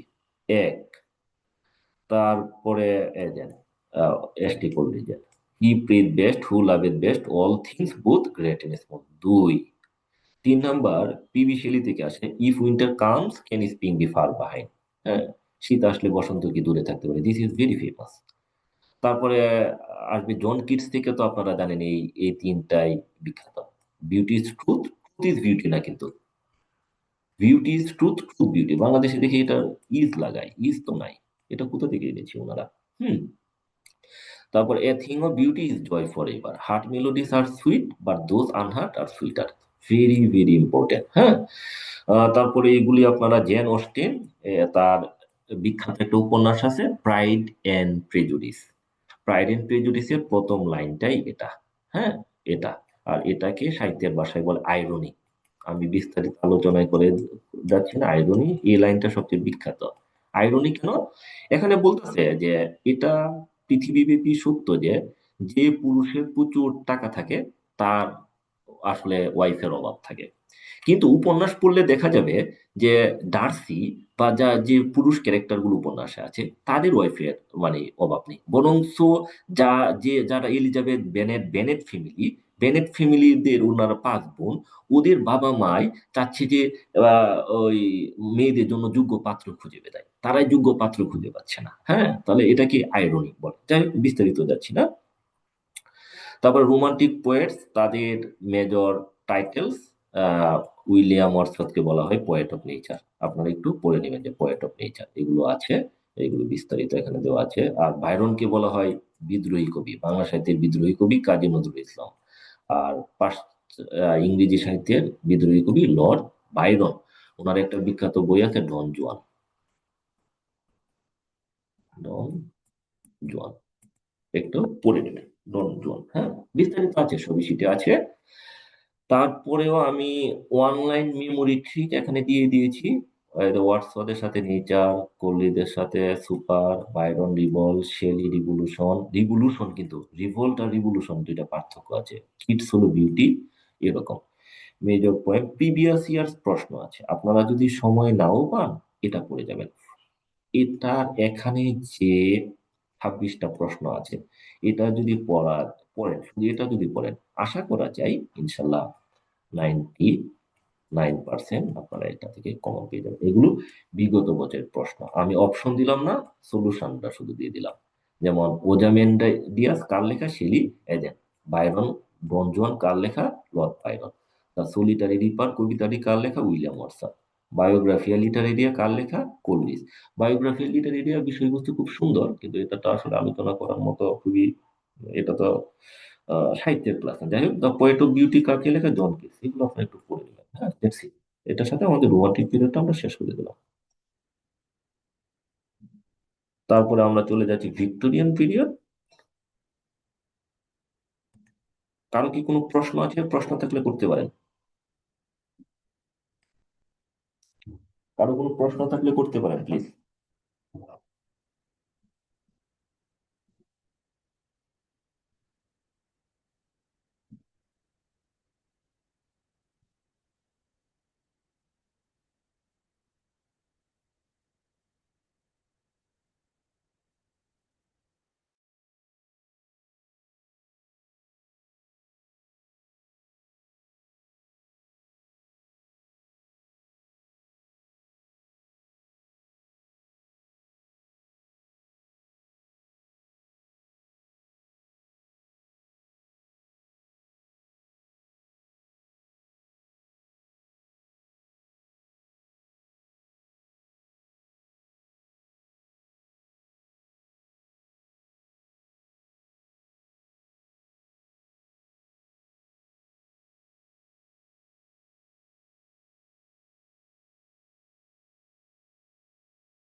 দুঃখিত, কারো কোনো প্রশ্ন থাকলে জি করতে পারেন।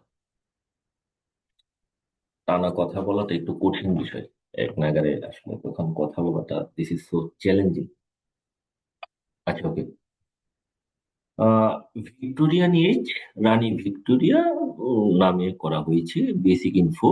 এটাকে দেখবেন 1937 সালে ধরা হয়, হ্যাঁ, 1937। কিন্তু আমরা ধরবো 1932।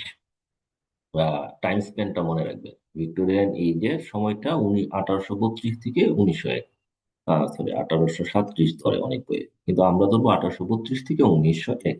নাম্বার ওয়ান, ভিক্টোরিয়ান এজে এসে যেটা ঘটলো, আপনারা জানেন যে ব্যাকগ্রাউন্ডটা হালকা এক মিনিটে বলে নেই। তাহলে রোমান্টিকরা কি করলো? নিউ ক্লাসিক্যাল পিরিয়ডের বিরুদ্ধে ওরা একটা বিদ্রোহ করলো, যে নিউ ক্লাসিক্যাল পিরিয়ডে তারা ক্লাসিক সাহিত্য ফলো করতো। তারা শুধু যুক্তি, যে যুক্তিটাকে প্রাধান্য দিতে হবে, কোনো ধরনের আবেগ প্রাধান্য দেওয়া যাবে না, হ্যাঁ, সহজ সরল গেয় ভাষায় কোনো সাহিত্য রচনা করা যাবে না। তো রোমান্টিকরা এসে কি করলো, ওই সিম্পল ল্যাঙ্গুয়েজ, সাবজেক্টিভিটি, ব্যক্তিগত আবেগ অনুভূতি প্রকাশ করতে লাগলো। ভিক্টোরিয়ান পিরিয়ডে এসে কিছু বিপ্লব ঘটলো। ওই সময়ে ইংল্যান্ডে শিল্প বিপ্লব ব্যাপকভাবে দেখা দিল, ইন্ডাস্ট্রিয়ালাইজেশন হতে লাগলো, মিডল ইনকাম ফ্যামিলির দেখা দিতে লাগলো, ফিউডাল সিস্টেম ভেঙে পড়তে লাগলো। ফিউডাল ভেঙে পড়ার কারণে নতুন মার্কেন্টালিজম দেখা দিল, বাণিজ্যবাদ। প্রচুর লোক শহর থেকে গ্রাম থেকে শহরমুখী হতে লাগলো। শহরে এসে বিভিন্ন শ্রেণী পেশার, এই তো আমরা যেটা বলি বুর্জোয়া পেশা, মার্কসিস্ট ভাষায়, এগুলো দেখা লাগলো। প্রচুর চাষটল হতে লাগলো, পত্রিকা বের হতে লাগলো, হ্যাঁ, কিছু শপ হতে লাগলো, বস্তি, এগুলো হলো দেখা দিল। আমরা যেটা ফেনোমেনা পাই, মানে মডার্নের বৈশিষ্ট্য, সেটা আমরা একটু পরে আসবো কালকের ক্লাসে। তো ভিক্টোরিয়ান পিরিয়ডের প্রধান সমস্যা হলো সংশয়হীনতা, সংশয় এবং অবিশ্বাস। আপনারা জানেন যে 1859 সালে বিখ্যাত একটি বই পাবলিশড হয়, ডারউইনের দ্য অরিজিন অফ স্পিসিস। আর 1869 সালের দিকে কার্ল মার্কসের ক্যাপিটালের ফার্স্ট খণ্ড প্রবাবলি বের হয়, 4 খণ্ডের বই তো, ফার্স্ট খণ্ড বের হয়। এখন মার্কস যখন দেখিয়েছে, আপনারা তো জানেন যে কার্ল মার্কস কমিউনিজমের ঘটনা, আমি বিস্তারিত বলতে যাচ্ছি না। তো কার্ল মার্কসের যে থিওরি, এটা পৃথিবীতে এক বৈপ্লবিক চিন্তা চেতনার পাটাতন বদলে দিল, নাম্বার এক। তার সাথে আপনার দেখা যায় যে ডারউইনের যে থিওরি দিল, এটা থিওরি দেওয়ার কারণে খ্রিস্টান যে বিলিফ সিস্টেম, এটা ব্যাপক একটা ক্লেশ দেখা দিল সমাজে। তার সাথে সাথে সায়েন্সের একটা ব্যাপক একটা প্রবলেম আছে, মানে একটা সংঘাত দেখা দিতে লাগলো, চ্যালেঞ্জ দেখা দিতে লাগলো। আপনারা যদি ইয়াটা পড়েন, ডোভার বিচ কবিতা পড়েন, ডোভার বিচ, এটা ভেরি ইম্পর্টেন্ট। ডোভার বিচ কার লেখা? Matthew Arnold. তখন এই কবিতাটা, যে ডোভার বিচ কবিতা পড়লে ভিক্টোরিয়ান পিরিয়ডের সমস্ত বৈশিষ্ট্যগুলো আপনি ওখানে পেয়ে যাবেন, ঠিক আছে? তো বেশি বিস্তারিত যাচ্ছি না, আমি যে আলাপগুলো করছি ওগুলো থেকে দেখবে যে প্রশ্ন চলে আসবে, আপনি শুধু মনে রাখবেন। ওকে, আপনারা দেখেন এখানে মেজর ঐতিহাসিক ঘটনাগুলো দেওয়া আছে, এটা একটু পড়ে নিবেন, তাতে কি অনেকটা সাধারণ জ্ঞান বৃদ্ধি পাবে। তারপরে major features of Victorian age. Major features এর মধ্যে কি, আপনারা দেখেন যে ওখানে Victorian literature is marked by moral seriousness, ওখানে খুব মোরালিটি মানতে হবে। আর আপনারা জানেন যে ভিক্টোরিয়ান পিরিয়ডের সময় ইংল্যান্ডের সমাজ ব্যবস্থা, ওখানে 3 ধরনের সমাজ ব্যবস্থা ছিল। 3 ধরনের বলতে কি, যে একটা ছিল নিম্ন শ্রেণী, আরেকটা ছিল মিডল ক্লাস, আরেকটা ছিল এলিট ক্লাস, যেটাকে বললে জেন্টাল ক্লাস। এখন ধরেন আপনার টাকা পয়সা আছে, শিক্ষা নাই, তাই আপনি কিন্তু জেন্টাল ক্লাস না। বা আপনার শিক্ষা আছে, টাকা পয়সা নাই, আপনার কিন্তু জেন্টাল ক্লাস না। জেন্টাল ক্লাস হতে হলে আপনাকে একই সাথে শিক্ষা, শিক্ষা বলতে 2-3 পুরুষ শিক্ষা, এবং টাকা বলতে নতুন টাকা না, 3-4 পুরুষ টাকা, অর্থাৎ আমরা বাংলা যেটাকে বলে বনেদি পরিবার, ওই রকম হতে হবে, তাহলে জেন্টাল ক্লাস। আপনি দেখবেন যে দ্য গ্রেট এক্সপেকটেশন উপন্যাসটা যদি পড়েন, ওখানে দেখবেন পিপ একটা ক্যারেক্টার আছে। পিপ কি করে? এস্টেলাকে ভালোবাসে, কিন্তু এস্টেলা তাকে ভালোবাসে না। কারণ কেন? পিপ হলো ওয়ার্কিং ক্লাস, স্টেলা হলো এরিস্টোকেটিক ক্লাস। এটার অনেক ঘটনা আছে, আমি বিস্তারিত যাচ্ছি না, স্কিপ করলাম, জাস্ট শুধু মনে রাখবেন গ্রেট এক্সপেকটেশন। হ্যাঁ, এটার কেন্দ্রীয় চরিত্র কি? পিপ। ওকে। তারপরে আপনারা এখানে ভিক্টোরিয়ান এজের আপনার প্রধান রাইটার কারা কারা? Alfred Tennyson. কাদেরকে পড়বেন আমি সেটা বলে দিচ্ছি। আলফ্রেড টেনিসন, এগুলো একটু পড়বেন। Alfred Tennyson, Robert Browning, Matthew Arnold, এই তিনজন। আপনি যদি মনে করেন এই তিনজন না পড়েন, তাহলে মানে যারা না পড়বেন কপালে যেটাকে বলে না শনির দশা, এটা। আর উপন্যাসিকদের মাধ্যমে পড়বেন এদের চার্লস ডিকেন্স, গ্রেট এক্সপেকটেশন, যেটার কথা কতক্ষণ আগে বলেছিলাম। গ্রেট এক্সপেকটেশন কার লেখা? Charles Dickens. এটার কেন্দ্রীয় চরিত্র কে? পিপ। হ্যাঁ, এটাকে আসলে সাহিত্যের ভাষায় বলে বিল ডান্স রোম্যান। যাই হোক, বিস্তারিত গেলাম না। আরেকটা আসে এ টেল অফ টু সিটিজ। কোন দুটো শহরের কথা বলা হয়েছে? লন্ডন এবং ফ্রান্স। আর উইলিয়াম ম্যাকপি ম্যাকফিস থ্যাকারি থেকে আসে কোনটা? Vanity fair.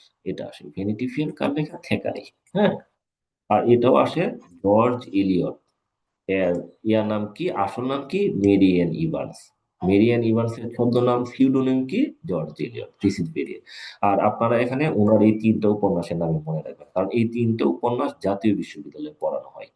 জাতীয় বিশ্ববিদ্যালয়ে ইংরেজি প্রশ্ন যারা করে সাহিত্যে, তারা দেখবেন সাধারণত ঢাকা বিশ্ববিদ্যালয়ের, চট্টগ্রাম, রাজশাহী, জাহাঙ্গীরনগর এবং জাতীয় বিশ্ববিদ্যালয়, ওই সিলেবাস গুলো যদি আপনি কালেক্ট করতে পারেন, বিসিএস এ গিয়ে দেখবেন 100% প্রশ্ন এগুলো থেকে আসে। কারণ কোনো না কোনো বিশ্ববিদ্যালয়ের ইংরেজি বিভাগের শিক্ষকরা প্রশ্ন করেন। তারা হলো ওই সিলেবাস গুলো বাংলাদেশে 95% একই। 95 বলে দেবেন, এখন বসে কমে যাচ্ছে থিওরির কারণে। এক সময় ছিল 95% মোট, এখনো প্রায় 80% সেম। সো ঘুরে ফিরে এগুলো থেকে আসে, এগুলো থেকে এরা দিয়ে দেয়, কারণ যেগুলো পড়ে এগুলো। সো জর্জ এলিয়ট এই তিনটা উপন্যাসই পড়ে দিবেন: Middlemarch, the mill on the floss, Silas Marner. Thomas Hardy পড়বেন। টমাস হার্ডি থেকে তিনটাই পড়তে হবে। আর যদি বলেন যে একটা পড়বো, তাহলে এটা। শার্লট ব্রন্টি, উচ্চারণটা ব্রন্টি, এখান থেকে পড়বেন জেন আয়ার, এটা জাতীয় বিশ্ববিদ্যালয়ে পড়ানো হয়। এমিলি ব্রন্টে, এটা থেকে পড়বেন উদারিং হাইটস। তাহলে আপনাদের ফাইনাল সাজেশন কি? এমিলি ব্রন্টে এটা পড়বেন। এরা কিন্তু দুই বোন, এরা কিন্তু বোন, এরা কিন্তু বোন, এরা ব্রন্টে ফ্যামিলি, ব্রন্টে বোন, খুব বিখ্যাত। তো আপনারা পড়বেন Wuthering Heights, Jane Eyre, Thomas হার্ডির Tess of the d'Urbervilles, George এলিয়টের তিনটা উপন্যাস, থ্যাকারির ভ্যানিটি ফেয়ার, চার্লস ডিকেন্সের আপনার এই চারোটা, আর এই তিনজন কবি পড়বেন। হ্যাঁ, আমি কিন্তু বলে দিলাম। আর এখানে তারপরে কিছু অনেক আছে, তার মধ্যে একটু বলে দিচ্ছি। কবিতাগুলো একটু বিস্তারিত করবেন, যেমন আলফ্রেড লর্ড টেনিসনের বিখ্যাত কবিতা এটা, এগুলো। ইউলিসিস, ইউলিসিস কবিতা, কবিতা কিন্তু টেনিসনের লেখা, উপন্যাস না কিন্তু।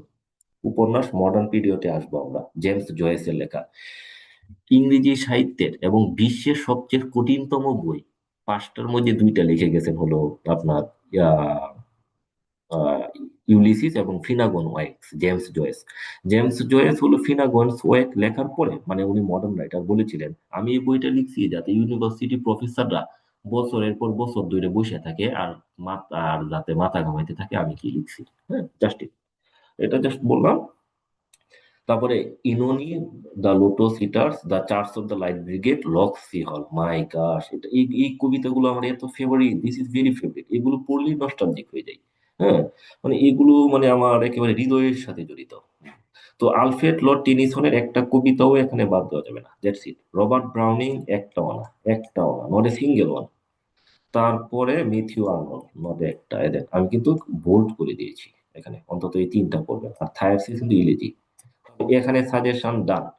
আপনারা বলেন যে শীট দিয়ে দিতাম, শীট দিয়ে দিলেই কি হবে? এতই কি সহজ যে শীট দিবেন? আপনি শীট কয় পিস পড়বেন? আমার কি সময় আছে এতগুলো পড়ার? অনেকে দেখা যায় গ্রুপ ডিসকাশনে আমি নাই, উল্টা পাল্টা কমেন্ট করেন আপনারা, অনেকে এটা না বুঝে কমেন্ট করেন। পরীক্ষার্থীর একটা বৈশিষ্ট্য হলো শান্ত মেজাজের হতে হবে, বিচক্ষণ হতে হবে, কথাবার্তা কোথায় কি বলতে হবে সেটা আপনাকে একটু জানতে হবে, তা নাহলে আপনি চাকরি পাওয়ার যোগ্য না। চাকরিতে গেলে আরো অনেক বিধি মানতে হয়, অনেক কথা আছে যেটা আমরা বলতে পারি না। ঠিক আছে, কারণ চাকরি বিধির কারণে বলতে পারি না। সো আপনি চাকরি পেতে যাচ্ছেন, চাকরি ক্যান্ডিডেট, আপনার চাল চলন, আচার আচরণ, কথাবার্তা হতে হবে মার্জিত, সুষ্ঠু ও ভব্য। অনেকে দেখি যে ডিসকাশন গ্রুপে উল্টাপাল্টা প্রশ্ন করে শীত দিয়ে দিতে। আমি ক্লাস না করে আপনাকে শীত দিলে আপনি অনেকে বুঝতে পারেন, সেটা ভিন্ন কথা, কিন্তু আমরা অনেকেই তো বুঝবো না। যাই হোক, তো এই প্রশ্নগুলো আপনারা একটু পড়ে নিবেন। এখানে যেগুলো দাগিয়ে দিয়েছি, আর নোবেলিস্টের মধ্যে চার্লস ডিকেন্স, হ্যাঁ, জর্জ ইলিয়ট, টমাস হার্ডি, এই তিনজন একটু বিস্তারিত পড়ে নিবেন। এটা তো গেল উপন্যাস। আর এখানে উক্তিও আছে। উক্তিগুলোর ক্ষেত্রে আমি জাস্ট একটু বলে দিচ্ছি। আলফ্রেড টেনিসনের আপনার এটা পড়বেন, knowledge comes but wisdom linger, খুবই সুন্দর একটা উক্তি। জ্ঞান আসে কিন্তু প্রজ্ঞা সবার আসে না। তো নলেজ এবং উইজডমের মধ্যে পার্থক্য আছে। নলেজ বলতে আমরা যা গ্যাদার করি তাই নলেজ, কিন্তু উইজডম কি? দীর্ঘদিন নলেজ অর্জন করার পর আমি যখন এটা প্র্যাকটিক্যালি অ্যাপ্লাই করতে পারি, এটাকে বলে উইজডম। তাহলে knowledge come but wisdom linger, I linger on the shore, this is very important. হ্যাঁ, রবার্ট ব্রাউনিং থেকে আহ, এটা ম্যাথিউ আর্নল্ড থেকে। আচ্ছা, আপনি এই উক্তিটা পড়ে যাবেন। হ্যাঁ, আর কোনটা বলবো উক্তি, আরো কিছু উক্তি আছে, বিস্তারিত আছে এখানে। এখানে কিছু উক্তি আছে, আপনি এখান থেকে এটা পড়বেন, এটা টেনিসনের, এটা পড়বেন। This is very important, VVI. হ্যাঁ, সবগুলো তো পড়ার সময় নাই, এটা পড়বেন। আর এখান থেকে দরকার নাই, এখান থেকে হাউ ডু আই লাভ দি, এটা একটু পড়বেন। এলিজাবেথ বেরেট ব্রাউনিং, ওনার বিখ্যাত কবিতা হাউ ডু আই লাভ দি। হ্যাঁ, এটা জাতীয় বিশ্ববিদ্যালয়ে কবিতাটা পড়ানো হয়। This is very important. হ্যাঁ, এটা পড়বে, আর দরকার নাই। আর বিগত বছরের প্রশ্ন দেওয়া আছে, বিগত বছরের প্রশ্ন দেওয়া আছে এখানে।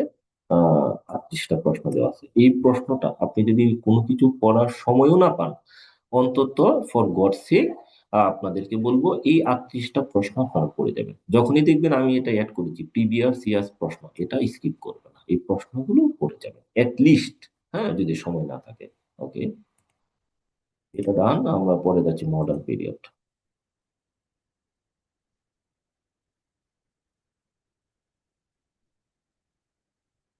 মডার্ন পিরিয়ড খুবই বিশাল, এটা সংক্ষেপে আলোচনার মতো না। আমি একটু পানি খেয়ে নিচ্ছি, প্লিজ।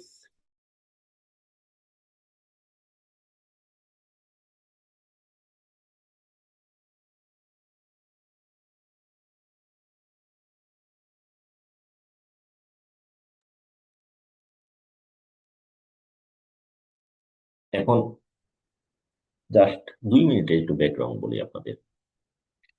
মানে আমার সবচেয়ে, সাহিত্যের ক্ষেত্রে সবচেয়ে বেশি আমি কাজ করি পোস্ট মডার্নিজম নিয়ে।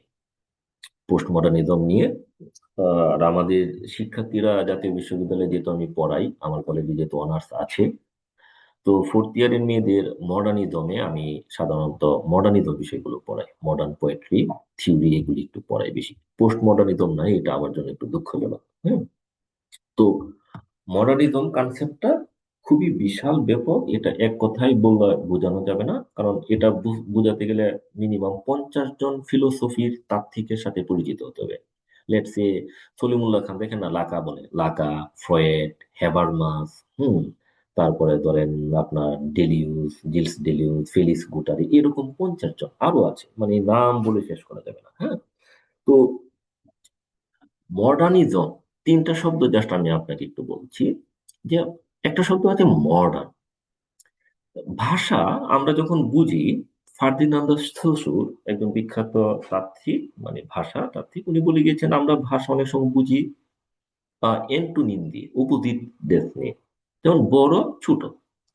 রাতকে কিভাবে বুঝি? কারণ দিন। আলোকে কিভাবে বুঝি? অন্ধকার। তাহলে আমরা যে মডার্ন, এটার কে কিভাবে বুঝি? কারণ মডার্ন কোনো কিছু বললে কোনো কিছু ওল্ড আছে, কোনো কিছু, যা কিছু মডার্ন নয় তাই ওল্ড, যা কিছু ওল্ড নয় তাই মডার্ন। আমরা এটাকে বুঝি, এটাকে বলে মডার্নের সংজ্ঞা, ক্রিটিক্যাল থিওরিতে। আবার কেউ কেউ বলে যে মডার্নিটি, আধুনিকতা। মডার্নিটি কি? এই মডার্নিটির, এটার কোনো শেষ নাই। এটা শুরু হয়েছে রেনেসা থেকে। এটা আপনাকে যে বলছি রেনেসা থেকে, এই রেনেসা থেকে মডার্নিটি শুরু হয়েছে, যা এখনো চলমান। প্রত্যেকটা যুগ কি মডার্ন যুগ। দেখেন আমার এখানে একটি বই আছে, আপনাদের একটু দেখাচ্ছি। গান্ধী, ওখানে কিন্তু একটা বই আছে বিখ্যাত, যে এই বইটা হুমুল লাথুর। এই বইটা হলো we have never been modern, মানে উনি দাবি করতেছেন আমরা কখনো মডার্ন ছিলাম না। সেটা ভিন্ন কথা, তার থেকে আলাপ, যাই হোক। তো মডার্নিটি যেটা ওই 1500 শতক দিয়ে শুরু হয়েছে, ওই মডার্নিটি বলতে বোঝায় কি, ওই রেনেসা থেকে শুরু হইয়া ইউরোপের যে অনেক শিল্প বিপ্লব, মার্স, তার যত যুগ আছে এইগুলো, প্রত্যেকটা যুগই হলো মডার্ন, মানে মডার্নিটির কিছু ফিচার আছে। আর মডার্নিজম বলতে বোঝায় আধুনিক শিল্প আন্দোলন।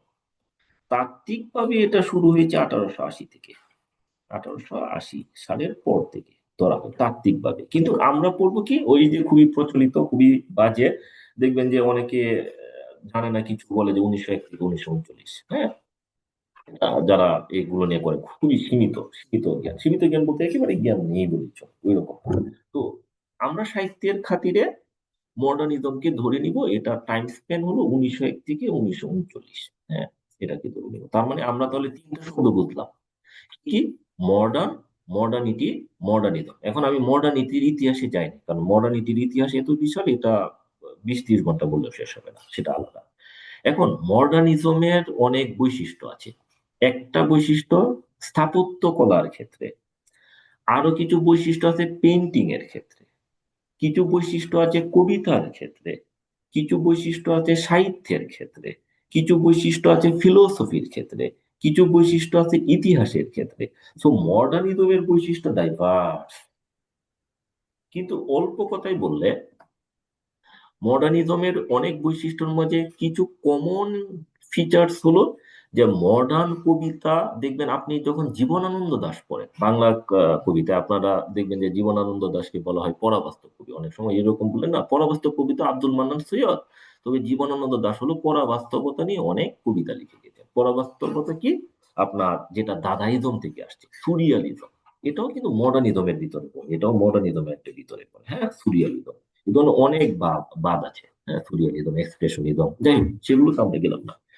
আপনি যখন মডার্ন কবিতা পড়বেন বা মডার্ন উপন্যাস পড়বেন, এর একটা বৈশিষ্ট্য হলো এরিস্টটল, তার একটা বিখ্যাত বই আছে 2000 বছর আগে লেখা, পোয়েটিক। এটাও মাঝে মাঝে চলে আসতে পারে সাহিত্য বইয়ের। ওই পোয়েটিক্সে বলে গেছেন যে কোনো কিছু যদি নাটক লেখেন, তাহলে ইউনিটিস মেনটেন করতে হবে। তিনটা ইউনিটিস এর কথা বলেছেন, unity of place, unity of time, unity of action. আধুনিকরা এসে কি করলো, এগুলো কিছুই মানলো না।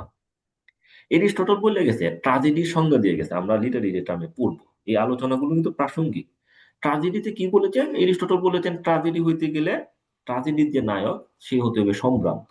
দেখেন আপনি যে শেক্সপিয়ারের যারা ট্রাজেডি আছে তাদের নায়ক কিন্তু সবাই রাজা, kings or queens or prince, এরকম।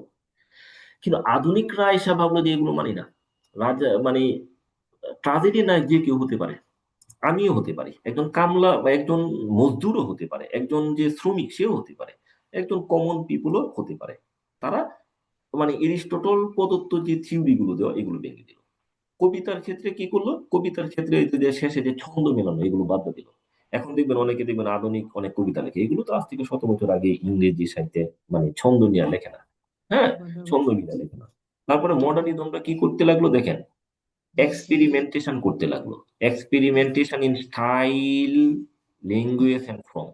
এরা এক্সপেরিমেন্ট করতে লাগে নতুন নতুন। তারপরে কি করলো, ভেঙ্গি দিল, নেগেটিভ ভেঙ্গি দিল। নেগেটিভ বলতে হলো, দেখা যায় একটা কবিতা লিখতেছে, কবিতার মাধ্যমে present tense, past tense, future tense লাগাই দিতেছে। আবার কবিতার ভেতরেই বহু বৈশিষ্ট্য ঢুকাই দিতেছে। দেখা যায় ইংরেজি কবিতা, এর ভিতরে ফ্রেঞ্চ সাহিত্যের একটা লাইন ঢুকাই দিল। আপনারা দেখবেন এটা ওয়েস্টল্যান্ড যখন পড়বেন, বা ওয়েস্টল্যান্ড যারা পড়েছেন, বা দেখবেন ওয়েস্টল্যান্ড হলো বিখ্যাত টিএস ইলিয়ট, আমরা একটু পরে আসতেছি, আমি জাস্ট একটু ব্যাকগ্রাউন্ড বলে দিচ্ছি। সো এই মডার্নিজমের বৈশিষ্ট্যগুলো আমি আর বিস্তারিত বললাম না, আপনারা একটু পড়ে নিবেন, এগুলো পড়লেই আপনারা একটু বুঝতে পারবেন যে মডার্নিজম কি। আর যদি কোনো কিছু কেউ না বুঝেন, আমাকে নেক্সট ক্লাস, আসলে এগুলো এক একটা বুঝাইতে গেলে 1-1.5 ঘন্টা দরকার। আচ্ছা, স্কিপ করলাম মেজর মুভমেন্ট, এটা স্কিপ করলাম। মেজর মডার্নিস্ট রাইটার্স কি কি পড়বেন, এই যে এখন আসছে আপনাদের পরীক্ষা উপযোগী। এতক্ষণ যা বললাম this are also relevant. TS Eliot পড়বেন, টি.এস. এলিয়টের প্রধানতম গ্রন্থ কি দ্য ওয়েস্টল্যান্ড। তারপরে আরেকটা কবিতা আছে the love song of J Alfred Prufrock. এই দুইটা আপনারা পড়বেন।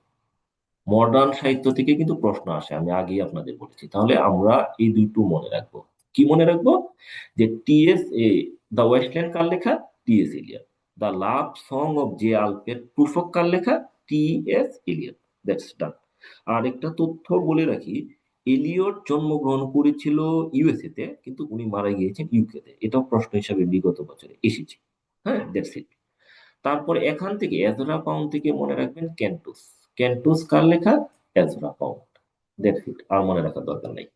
আর আরেকটা তথ্য একটু দিয়ে রাখি আপনাদের, যে আপনারা যদি ডিকশনারি অফ ইংলিশ গ্লোসারি, আপনার যে কার্টুনের ওই বই দেখেন, ওখানে দেখবেন যে প্যারালাল কিন্তু সাহিত্য আছে। আমরা যেটা বলতেছি এটা কিন্তু ব্রিটিশ সাহিত্য, সাথে কিন্তু আমেরিকান সাহিত্যটাও কিন্তু গ্রো করেছে, আমেরিকান লিটারেচার। কিন্তু টার্মের শব্দের পলিটিক্সটা দেখেন, শব্দের ক্ষেত্রে লেখা হয় কিন্তু ইংলিশ লিটারেচার। তাহলে ইংলিশ লিটারেচার বলতে কিন্তু শুধু ব্রিটিশ লিটারেচার বোঝায়। আর ও ক্ষেত্রে কিন্তু আলাদা একটা টার্ম সৃষ্টি করেছে আমেরিকান লিটারেচার। কিন্তু আমরা যখন ইউনিভার্সিটিতে পড়েছি তখন পড়েছি literature in English, English literature. হ্যাঁ, ওয়েস্টল্যান্ড কার লেখা? মিউট করে টিএস দেন, এই যে ওয়েস্টল্যান্ড। মিউট করে দেন। আমরা পড়েছি literature in English. Literature in English জিনিসটা কি? ইংলিশ লিটারেচার বলতে শুধু ব্রিটিশ লিটারেচার বা আমেরিকান, আর লিটারেচার ইন ইংলিশ বলতে সারা পৃথিবীতে যারাই ইংরেজিতে লেখালেখি করেন ওইসব বিখ্যাত লেখকদের বই। আচ্ছা, যাই হোক। তাহলে এজরা পাউন্ড থেকে আমরা পড়বো Cantos. William Butler Yeats, very very important, যাকে ছাড়া প্রশ্ন কল্পনাই করা যায় না। সবচেয়ে ইম্পর্টেন্ট ফিগার কিন্তু উনি, টি.এস. এলিয়ট, মডার্নিজমের পুরোধা টি.এস. এলিয়ট। হ্যাঁ, আর তারপরে হলো উইলিয়াম বাটলার ইয়েটস। ওনার কোন কবিতাটা পড়বেন? The second coming, Easter 1916, sailing to Byzantium. এগুলো সবই জাতীয় বিশ্ববিদ্যালয়ে পড়ানো হয়। এই জন্য ইম্পর্টেন্ট, শুধু জাতীয় না, ঢাকা বিশ্ববিদ্যালয়, জাহাঙ্গীরনগর, রাজশাহী, সবখানে। তারপরে মডার্নিস্ট নভেলিস্ট, এদিন যার কথা বলেছিলাম, ইউলিসিস। তাহলে এখানে কিন্তু প্রশ্ন মনে রাখবেন, ইউলিসিস কবিতা কার লেখা? Alfred Lord Tennyson. ইউলিসিস উপন্যাস কার লেখা? James Joyce. উনার ইউলিসিস বা ফিনাগান ওয়েক্স এগুলো ইউনিভার্সিটিতে পড়ানো হয় না। ওই রকম পড়ানোর মতো শিক্ষক আসলে বিশ্বে খুব কম। এটা পড়ানো হয়, a portrait of the artist as a young man. This is very common. হ্যাঁ, তারপরে আপনার এই তিনটাই মনে রাখতে হবে। ভার্জিনিয়া ওলফ, এটাকে কি বলবো, ভেরি ভেরি ইম্পর্টেন্ট, নাকি আরো কিছু বলবো? আরো কিছু বলবো। Virginia Wolf is important because she is a feminist writer. She is a feminist writer and তার বই সারা বিশ্বেই পড়ানো হয়। একটা দুইটো বিষয় মনে রাখবেন, a room of one's own. A room of one's own কার লেখা? Virginia Woolf. তাছাড়া উনার যে এই দুইটা উপন্যাস, Mrs Dalloway and to the lighthouse, কার লেখা? Virginia Woolf. এই দুইটা মনে রাখবেন, মিসেস ডেলাওয়ে আর টু দ্য লাইট হাউস, কার লেখা? Virginia Woolf. Very important, very. আবার আসবে ফ্রান্স কাফকা। উনি মূলত হলো আপনার জার্মান ভাষা লেখক, মানে ওনার আহ ইয়ানা কোথায় অরিজিন, চেকোস্লোভাকিয়া, সরি, চেকে চেকে। কিন্তু ওনার দুইটা উপন্যাস ইদানিং খুব বিখ্যাত এবং সব ইউনিভার্সিটিতেই পড়ানো হয়। এর মধ্যে হলো the metamorphosis are the trial. এই দুইটা মনে রাখবেন। মানে এই দুইটা ছাড়া মডার্নিজম আসলে হয় না। যারা দেখা যায় সাহিত্য টাহিত্য চর্চা করে, এরা ফ্রান্স কাফকার নাম না নিলে জাতি উঠে না। কিছু আছে না যে একটু বলার জন্য বলা, এই ফ্রান্স কাফকার নাম নিতে হয়। হ্যাঁ, এটা। Ernest Hemingway, very important.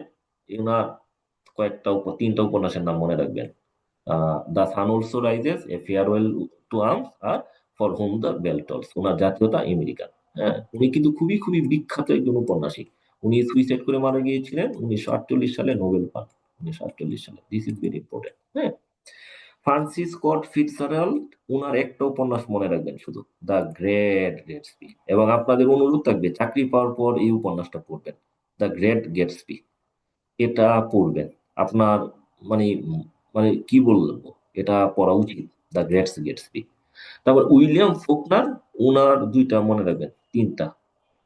আর সময় পেলে আপনারা এটা পড়ে নেবেন, এদাই এটাই, এটাও রিকমেন্ডেড থাকলো। হ্যাঁ, আর জোসেফ কনরাড, এটা heart of darkness. This is very important, very very important. আপনাদেরকে আমি যে বৃত্তগুলো বরাদ করলাম, ইনশাল্লাহ এর ভেতর থেকে যদি প্রশ্ন আসে, এর ভেতর থেকে আসবে, শতভাগ নিশ্চিত থাকেন আপনারা, এর ভেতর থেকে আসবে। হ্যাঁ, আর ইউজেনো নীল, উনার এটা পড়বেন, long days journey into night. আমি তো দাগাই দিচ্ছি, আপনারা হলো লিখেও নিতে পারেন অথবা ভিডিওটা দেখার সময় এইগুলো একটু দিতে পারেন, কারণ শীত দিলে তো আর থাকবে না, এগুলো তো চলে যাবে। হ্যাঁ, এটা বার্টল ব্রেক্ট, জার্মান রাইটার, হলেও জাতীয় বিশ্ববিদ্যালয়ে পড়ানো হয়।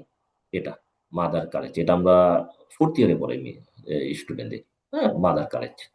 তো এটা একটু পড়ে নেবেন।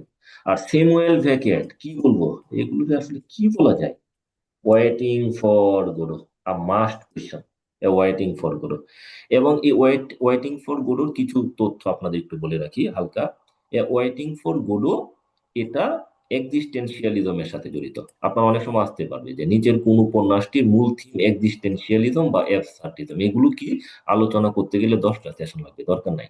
তো আপনি শুধু মনে রাখবেন ওয়েটিং ফর গোডোর সেন্ট্রাল থিম কি, অ্যাবসার্ডিজম, এক্সিস্টেন্সিয়ালিজম, এটা একটু মনে রাখবেন, দ্যাটস ইট। হ্যাঁ। আর স্যামুয়েল বেকেট কোন দেশের, আইরিশ, ওনা থেকে প্রশ্ন আসে।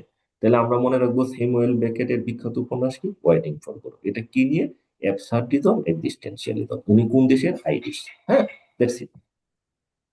তারপরেও মেজর ওয়ার্ডস আমি দিয়ে দিয়েছি আবারও, আহ, কিন্তু এটা দরকার নাই, যেগুলো দাগিয়ে দিয়েছি এগুলো বলেই, দ্যাটস ইনাফ। হ্যাঁ, এগুলো মিসসেলানিয়াস। কোটেশন দেওয়া আছে, কোটেশনের ক্ষেত্রে এটা পড়ে নেবেন, এপ্রিল ইজ দ্য ক্রুয়েলেস্ট মান্থ, এটা পড়ে নেবেন একটা। তারপরে আমি যেগুলো বলছি এর বাইরে পড়ার দরকার নেই। হ্যাঁ, একটা, তারপরে আপনি এটা পড়বেন, এটা an aged man is but a paltry থ্রিং, ডব্লিউবিএস। হ্যাঁ, ডব্লিউবিএস। তারপর এটাও পড়বেন, a terrible beauty is born, terrible, WBS. হ্যাঁ, পড়বেন। কিন্তু কবিতাটা গুলো কিন্তু আপনার মনে রাখেন, ইস্টার 1960, এই কার লেখা, ডব্লিউবিএস এর লেখা, সেলিং টু বাইজেন্টিয়াম, ডব্লিউবিএস। তার মানে আপনারা মনে রাখবেন যে মডার্নিজম পড়তে গেলে যেগুলো বলছি এগুলো তো পড়তে হবে, তার মাঝে আপনারা মনে রাখবেন টিএস ইলিয়ট, ডব্লিউবিএস। ঠিক আছে। তারপরে ধরেন যে আপনার কয়েকটা দিয়ে রাইটার, হ্যাঁ, টিএস ইলিয়ট, ডব্লিউবিএস, তারপরে স্যামুয়েল ভেকেট, তারপরে আপনার Ernest Hemingway, France Kafka, Virginia Wolf, এগুলো পড়তেই হবে, স্কিপ করার কোনো উপায় নেই। হ্যাঁ। তাছাড়া শর্ট ডিসকাশন দিয়ে দিয়েছি, কিছু বইয়ের উপর শর্ট ডিসকাশন, মাঝে মাঝে প্রশ্ন আছে। যেমন ওয়েস্টল্যান্ডের কয়টা পার্ট, 5টা, 5 পার্ট। এটা কয়টা পার্ট, 5টা, এটা একটু মনে রাখবেন। হ্যাঁ। এনিম্যাল ফার্ম কার লেখা, জর্জ অরওয়েল। এটা এই আরেকটা আছে ওনার, 1984, এই দুইটা প্রশ্ন আসে। জর্জ অরওয়েলের থেকে প্রশ্ন আসে কিন্তু এ পর্যন্ত আসছে 10-20 বার আসছে, ভেরি ইম্পর্টেন্ট রাইটার। তো ওনার দুইটা বই কিন্তু নিষেধ হয়েছিল, এই জন্য ভেরি ইম্পর্টেন্ট, যে এনিম্যাল ফার্ম এটা নিষেধ হয়েছিল, আর 1918 এটা কিন্তু একটা এলিগরি, কারণ ওখানে কিন্তু এদের লেখা আছে সবকিছু, আমি লেখা দিয়ে দিয়েছি কি কি একটা প্রেক্ষাপট। এনিম্যাল ফার্ম একটা বিখ্যাত উক্তি আছে, all all animals are equal but some animals are more equal than others. সমস্ত প্রাণী হলো সমান, কিন্তু কিছু কিছু প্রাণী কারোর চেয়ে বেশি ইম্পর্টেন্ট। হ্যাঁ, এটা হলো আপনার ওই যে মার্কসিজমকে সমালোচনা করেছে রাশিয়া, সোভিয়েত রাশিয়াকে সমান করেছে। যেমন কাকে সমালোচনা করেছে, ওই সময় স্টালিন, কারণ ওরা তো বলতো যে কমিউনিজমে সবাই সমান, কিন্তু দেখে যে রাষ্ট্র ক্ষমতা দখল করে নেওয়ার পরে তো এরা তো এলিট শ্রেণীর লাইফ এলিট করে, এটা সমালোচনা। জর্জ জর্জ অরওয়েল লেখা অ্যানিমাল ফার্ম এবং 1996 তারপরে সালে সানস এন্ড লাভার্স পড়বেন, Sons and Lovers, DH Lawrence. এটা উপন্যাসটা নিষিদ্ধ হয়েছিল। হ্যাঁ, নিষিদ্ধ হয়েছিল, এটার কাহিনী আছে, যাই হোক সেটা ভিন্ন বিষয়। এদের two the light house, Virginia Wolf. তারপরে সিলেক্টেড কিছু রাইটার, একই রিপিটিশন, জাস্ট এটা ইম্পর্টেন্ট, এটা একটু পড়বেন। সিলেক্টেড রাইটার মানে এগুলো থেকে প্রশ্নটা আসার সম্ভাবনা একটু বেশি। হ্যাঁ। আর মেজর পোয়েমস দরকার নাই এগুলি। আর কারোর যদি কোনো সময় না থাকে তাহলে একই কথা, এটা পড়বেন। এখানে পাই প্রায় 76 বিগত বছরের প্রশ্ন, বাংলাদেশ, ইন্ডিয়া, পাকিস্তানের বিভিন্ন প্রতিযোগিতামূলক, অর্থাৎ পিএসসি তে আসা, যেটা আমরা বিসিএস টাইপের বলি, এগুলোতে আসা, এগুলো আমি নেট থেকে কালেক্ট করেছি, বই থেকে কালেক্ট করেছি, আর বাংলাদেশের সব প্রশ্ন ইনক্লুড করে দিয়েছি। তো আশা করা যায় আপনি যদি এই প্রশ্ন কয়েকটা পড়েন, এর বাইরে থেকে আসলে প্রশ্ন আসে না, খুব একটা আসে না। আর আলোচনাটা যদি মনে রাখতে পারেন তাহলে তো কথাই নেই, ইনশাল্লাহ আমরা শতভাগ কমা পাবো। তো এর মাধ্যমে আমরা এই সাহিত্যটা শেষ করতে যাচ্ছি, মডার্ন পিরিয়ড। শীটগুলো আমি সবই একটু পরে আপলোড দিয়ে দিচ্ছি, কারো কোনো প্রশ্ন থাকলে আমাকে করতে পারেন, কারো কোনো প্রশ্ন থাকলে, দেখেন। কারো কোনো প্রশ্ন থাকলে করতে পারেন, তা না হলে আমরা একেবারে বিদায় নিয়ে নিব। লিটারেচারের কি আরো ক্লাস হবে? হ্যাঁ, লিটারেচারের আগামীকালকে একটা ক্লাস হবে, 2টা ক্লাস। আচ্ছা। আচ্ছা, চাকরির পরীক্ষার জন্য আমাদের যতটুকু লিটারেচার জানা দরকার সেটার জন্য কোনো বই আছে ডেডিকেটেড? আহ চাকরির বইগুলো আসলে ভালো বই আছে। আমি বইগুলো আসলে সমালোচনা করব না, ভালো সবগুলোই ভালো বই এখন। বাজারে যে বইগুলো আছে লিটারেচারে, এগুলি হলো আপনার গুগল, অর্থাৎ আপনি গুগল করলে সময় নষ্ট হবে, তার চেয়ে বরং কি আমরা একটা বই কিনে পড়ি। তো আমি এইভাবে বলতে পারি বই equal to Google, that's it. হ্যাঁ, তো সব বই ভালো আবার কোনো বই ভালো না, কারণ লিটারেচারের যে বইগুলো এগুলো কোনো এক্সপার্ট রাইটার দ্বারা লেখা না। হ্যাঁ, তো পরীক্ষায় কোনগুলো আসবে ওটা হলো যে কোনো একটা বই টান দিলে ওই বইগুলোতে যে রাইটার গুলো আছে বা যেটা আছে বিস্তারিত ওইটাই আপনাকে পড়তে হবে। হ্যাঁ, দ্যাটস ইট। এখন আপনি যদি বলেন যে স্যার প্রাইমারির জন্য কি পড়বো, তাহলে আজকে লেকচারে যে বিষয়গুলো আপনাকে দাগিয়ে দিয়েছি শুধু এইগুলি পড়ে আর বিগত বছরের প্রশ্ন পড়ে, দ্যাটস ইট। কালকে আরেকটা ক্লাস হবে যেখানে ওইটা আরো বেশি ইম্পর্টেন্ট, কারণ ওখানে থাকবে লিটারেরি টার্মস থাকবে, তারপরে পিরিয়ড, এটার সাথে কিছু ইম্পর্টেন্ট প্রশ্ন আছে, তারপরে আরো দুইটা পিরিয়ড আছে আমাদের, সেটা হলো আপনার হলো রেনেসা পিরিয়ড, ওখানে শেক্সপিয়ার সহ আরো কয়েকজন নাট্যকার চলে আসবে। তারপরে আরো কিছু চলে আসবে, আর নিউ ক্লাসিক্যাল পিরিয়ডটা চলে আসবে। তো কালকের ক্লাসটা করার পরে মনে হয় যে আপনারা সাহিত্য থেকে একটা বেসিক ধারণা পাবেন। আপনারা তো নিজেরাও জানেন যে এতগুলো টপিক, দেড় ঘন্টা ক্লাসে, বা আজকে তো অনেকখান নিলাম, প্রায় 2 ঘন্টার উপরে। 2 ঘন্টায় কি এ- এতগুলো টপিক কাভার করা যায়? এটা আপনারাই বলেন, এটা কি সম্ভব? নেবুলাস নেবুলা শব্দের অর্থ হচ্ছে নেবুলাস আচ্ছা, নেবুলাস আর কি কারো কোনো প্রশ্ন আছে? নেবুলা শব্দের অর্থ স্পষ্ট নেবুলা শব্দের অর্থ যদি প্রশ্ন না থাকে তাহলে আমি শেষ করব, যদি কারো প্রশ্ন না থাকে। ঠিক আছে, তাহলে সবাই ভালো থাকবেন। সবার জন্য হলো দোয়া রইলো, আমার জন্য দোয়া রাখবেন। আসসালামু আলাইকুম।